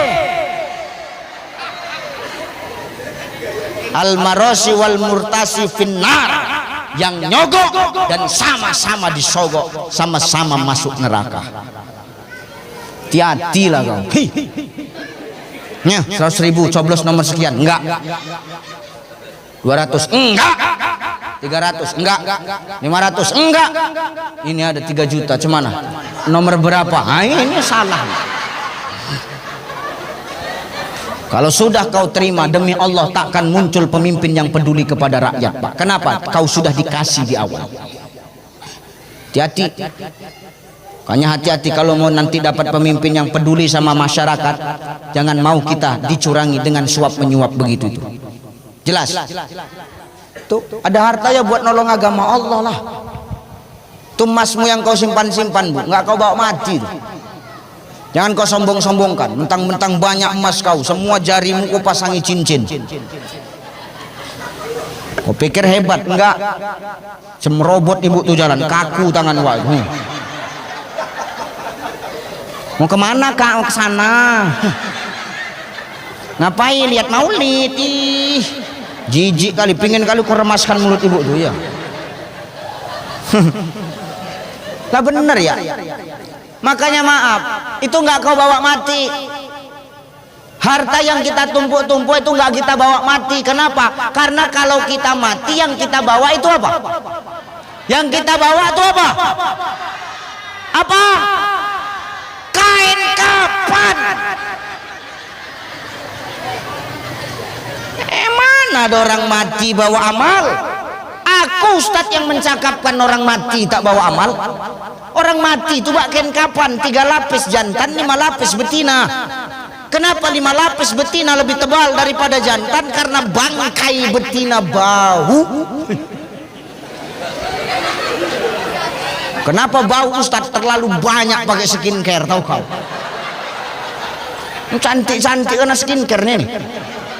Muka putih, leher hitam, macam zebra cross. Makanya kalau pakai skincare tuh pas sampai ke leher, jangan muka aja bu. Bibir merah karena bebincu, coba hilang bincunya, hitam mbak. Apalagi kalau sariawan, wim menyenyek.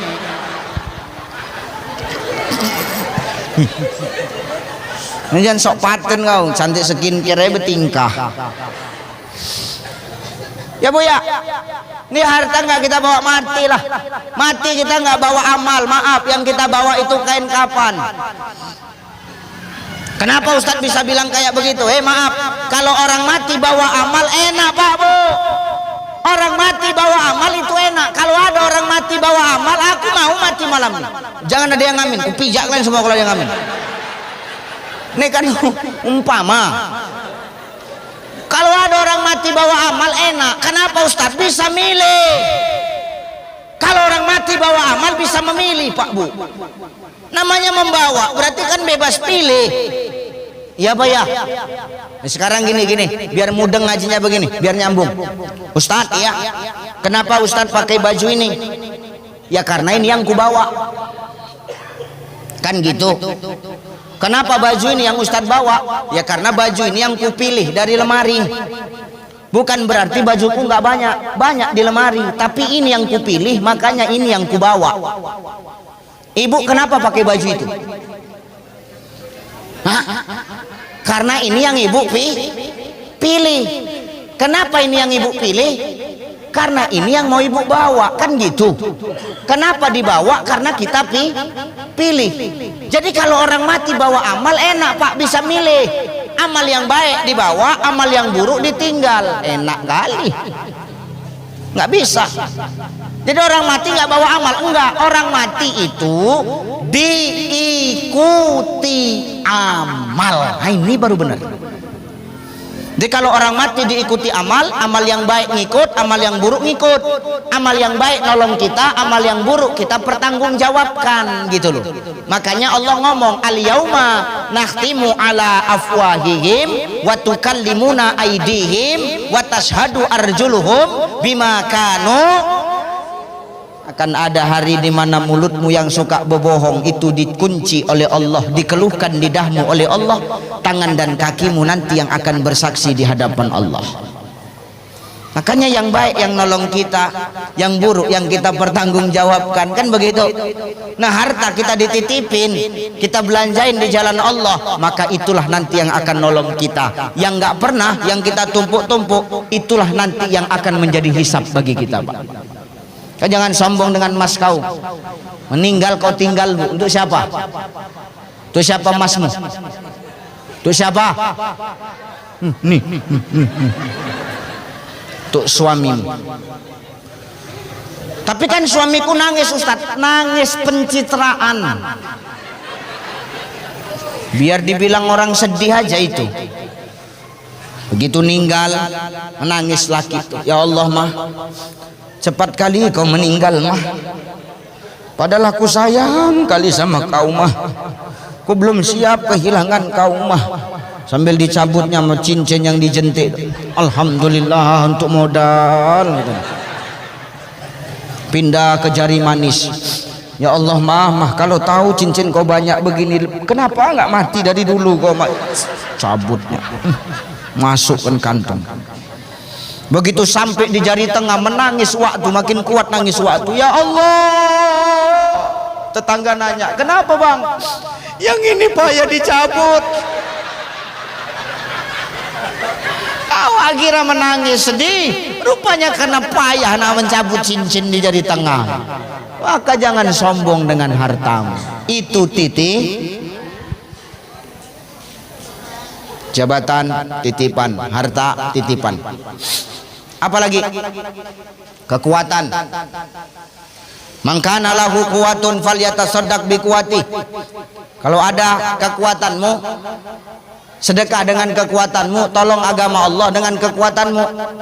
Jangan dengan kekuatan malah kau sombong, kau pijak-pijak yang lemah, kau hardi orang yang susah, kau hardi orang yang lemah. Jangan. Syogianya orang kalau dikasih kekuatan bantu agama Allah, tolong orang yang susah. Kau jangan hanggar sehat, jangan hanggar kuat, jangan hanggar tato kau selama ini.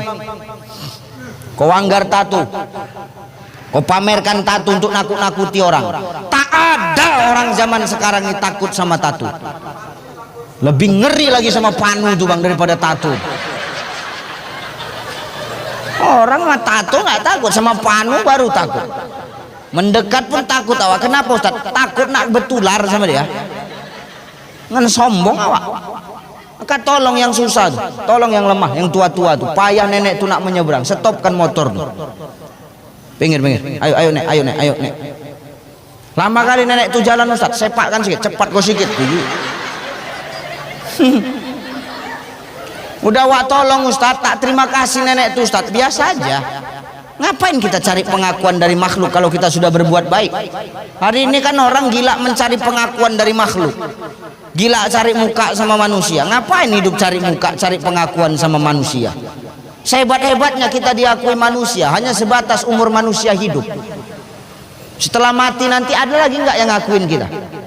Nggak ada. Makanya jangan cari muka sama makhluk, cari muka, cari pengakuan tuh sama yang maha menciptakan makhluk. Kenapa? Pengakuan makhluk sama pengakuan yang maha pencipta makhluk itu beda. Baik menurut manusia belum tentu baik menurut Allah. Baik menurut Allah sudah baik menurut manusia, pasti itu. Maka hari ini kita jangan sibuk mencari pengakuan dari manusia, cari pengakuan dari Allah.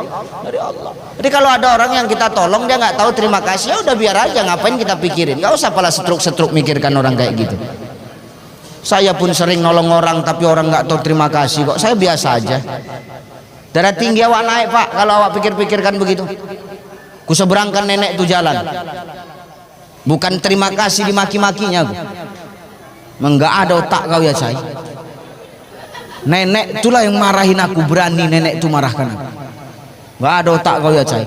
Apanya nek? Udah kuseberangkan nenek. Bukan terima kasih, nenek maki-maki aku. Apa kata nenek itu? Aku baru nyebrang ke sana, tahu kau?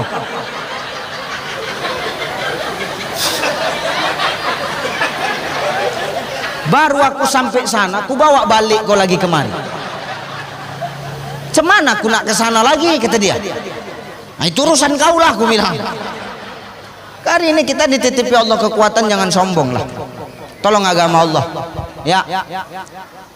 Ustaz, harta nggak ada, kekuatan nggak punya. Cemana nolong agama Allah nih Ustaz?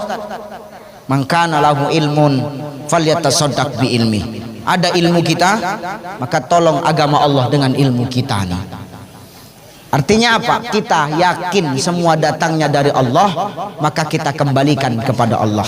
Dan orang yang sadar semua datang dari Allah dan kita kembalikan kepada Allah hanyalah orang-orang yang jujur, Pak. Kalau orang yang nggak punya sifat jujur sama Allah, dia akan menganggap apa yang ada sama dirinya hari ini itu karena keringat dan jerih payah dia. Makanya dalam hidup ini kita harus jujur. Nabi itu sifatnya jujur. Nggak akan mungkin Nabi itu mampu menyebarkan 2/3 belahan dunia ini Islam semua kalau Nabi nggak punya sifat jujur, Pak. Karena Nabi punya sifat jujur, makanya 2/3 belahan dunia ini semua Islam, Pak. Nabi sudah wafat tapi nikmatnya Islam masih bisa kita rasakan. Kenapa harus jujur? Sifat jujur itu melahirkan sifat ihsan. Kata Nabi mah wal ihsan. Al ihsanu an ta'budallah fa illam takun tarahu fa innahu yaraka. Ihsan itu adalah ketika kau beribadah kepada Allah seakan-akan kau melihat Allah, tapi kalau kau tak nampak Allah, kau yakin Allah melihat engkau. Kalau kita ibadah seakan-akan melihat Allah, tapi kita tak nampak Allah, tapi kita yakin Allah melihat kita, maka kita akan hati-hati berbuat di muka bumi Allah nih Pak. Kenapa? Pengawasan Allah di mana-mana. La ta'khuzuhu sinatun wala, Allah tidak ngantuk dan Allah tidak tidur. Maka hari ini jangan sampai titipan nikmat yang Allah berikan kepada kita menjauhkan diri kita kepada Allah. Siogianya dengan titipan itu kita semakin dekat kepada Allah, dan sifat seperti ini hanya bisa dimiliki oleh orang-orang yang jujur. Dengan kejujuran itu akan lahir sifat ihsan di dalam hatinya. Dengan sifat ihsan itu dia akan hati-hati memegang amanah dan titipan dari Allah, sehingga apa? Sehingga nanti pada akhirnya Allah yang akan menjaga dirinya dari fitnah, Pak. Makanya orang yang jujur ini orang yang bebas, Pak. Jujur, bebas, merdeka. Maka orang yang jujur itu hidupnya nggak ada beban. Mau dicampakkan kemanapun, mau diletak dimanapun, dia santai aja. Kenapa Ustadz? Nggak ada yang ditutup-tutupinya, nggak ada yang dititip-titipan sama dia. Makanya dia selo aja, nggak ada beban sama dia. Mau dicampakkan kemanapun dia tetap tenang. Kenapa? Nggak ada yang ditutup-tutupi darinya. Ingat, orang yang berbohong pasti akan menutupi kebohongannya dengan kebohongan-kebohongan yang lain. Maka hari ini saudaraku, tanamkan kejujuran, karena dengan kejujuran itulah yang akan mengangkat derajat kita di muka bumi Allah, dan Allah pun akan memuliakan kita, saudaraku. Amin. Jujur nih mahal, Pak. Jujur nih mahal. Dengan jujur kita dihargai orang. Betul ya? Ya benar. Makanya maaf, di mana ada orang jujur pasti akan ada musuhnya. Kenapa? Itu setan, Pak. Setan itu nggak pernah suka sama kejujuran, digodanya kita. Hati-hati kita, jangan sampai kejujuran yang hari ini diajarkan oleh Rasulullah tidak kita cerminkan dalam kehidupan kita. Rugi kita sebagai umat Rasulullah. Maka pesanku malam hari ini, pertama, hidup ini tidak pernah terlepas dari yang namanya ujian, saudaraku. Ujian itu diberikan Allah kepada makhluknya, bukan karena Allah benci dan gak suka sama kita, tapi karena Allah sayang sama kita, Allah peduli sama kita, Allah cinta kepada kita. Makanya Allah memberikan ujian kepada kita. Agar apa? Hidup kita semakin dewasa dalam menghidupi carut marutnya dunia ini, saudara. Yang kedua, apa tadi? Ujian yang paling susah itu bukan kesulitan, tapi ujian kesenangan. Kenapa? Banyak orang yang lalai ketika dia dibuai dengan kenikmatan-kenikmatan dunia. Maka jangan sampai hari ini kenikmatan yang hanya sebatas titipan, kenikmatan yang hanya sebatas fata morgana, hanya sebatas sifatnya sementara, malah menjauhkan kita dari Allah. La in syakartum la azidannakum wa la in kafartum inna azabi lasyadid. Jangan sampai kita jadi orang yang kufur nikmat kepada Allah. Ketika kita kufur nikmat kepada Allah, maka azab Allah pedih kepada kita makhluknya. Yang ketiga, kebahagiaan, kesuksesan, kemuliaan hanya bisa kita raih apabila kita memiliki kejujuran dalam kehidupan kita. Orang yang jujur hidupnya akan tenang, orang yang jujur hidupnya akan damai. Kenapa Ustadz? Tidak ada beban, tidak ada titipan yang dia tutup-tutupi, tidak ada pembelaan yang harus dia bela kecuali kebenaran. Ta'muruna bil ma'ruf wa tanhauna 'anil munkar. Maka kalau pengen hidup damai, hidup tenang, hidup makmur, hidup nggak ada beban, hidup dimanapun tenang, tanamkan kejujuran. Yakinlah Allah melihat kita, kita akan berhati-hati di muka bumi Allah, maka Allah akan menjaga kita adanya. Amin. Amin. Dah, itu aja yang kusampaikan. Tadi aku ceramah jam 10 kurang 15. Ini sudah jam 11 lewat 2. Udah 1 jam lebih. Udahlah ya. Udahlah. Lanjut. Enggak ada. Teh manisnya aja lama keluar kok. Dah lah Bu, itu aja yang ku sampaikan. Mudah-mudahan yang 3 ini yang ku sampaikan tadi menjadi nasihat bagi kita semua, terutama bagi saya yang menyampaikan. Ingat, dengan kejujuran dan dengan tidak lalainya atas kenikmatan Allah, maka hidup kita tidak lain dan tidak bukan adalah golongan orang-orang yang rasyid. Apa orang-orang yang rasyid, Ustaz? Orang-orang yang beruntung adanya. Amin. Terima kasih, mohon maaf Bapak Ibu. Mudah-mudahan Bapak Ibu yang kutinggalkan semua tetap dalam keadaan sehat walafiat. Dimudahkan Allah segala urusannya. Kami yang malam ini kembali ke Medan, karena saya malam ini menginap di Medan, doakan kami selamat-selamat dalam perjalanan. Doakan saya Allah senantiasa berikan kesehatan. Doakan dimanapun saya berdakwah senantiasa Allah jaga dan Allah lindungi saya Bapak Ibu. Terima kasih Bapak Ibu, mohon maaf. Terima kasih. Ila liqa ma'assalamah. Wallahul muwaffiq ila aqwamit thoriq. Wassalamualaikum warahmatullahi wabarakatuh.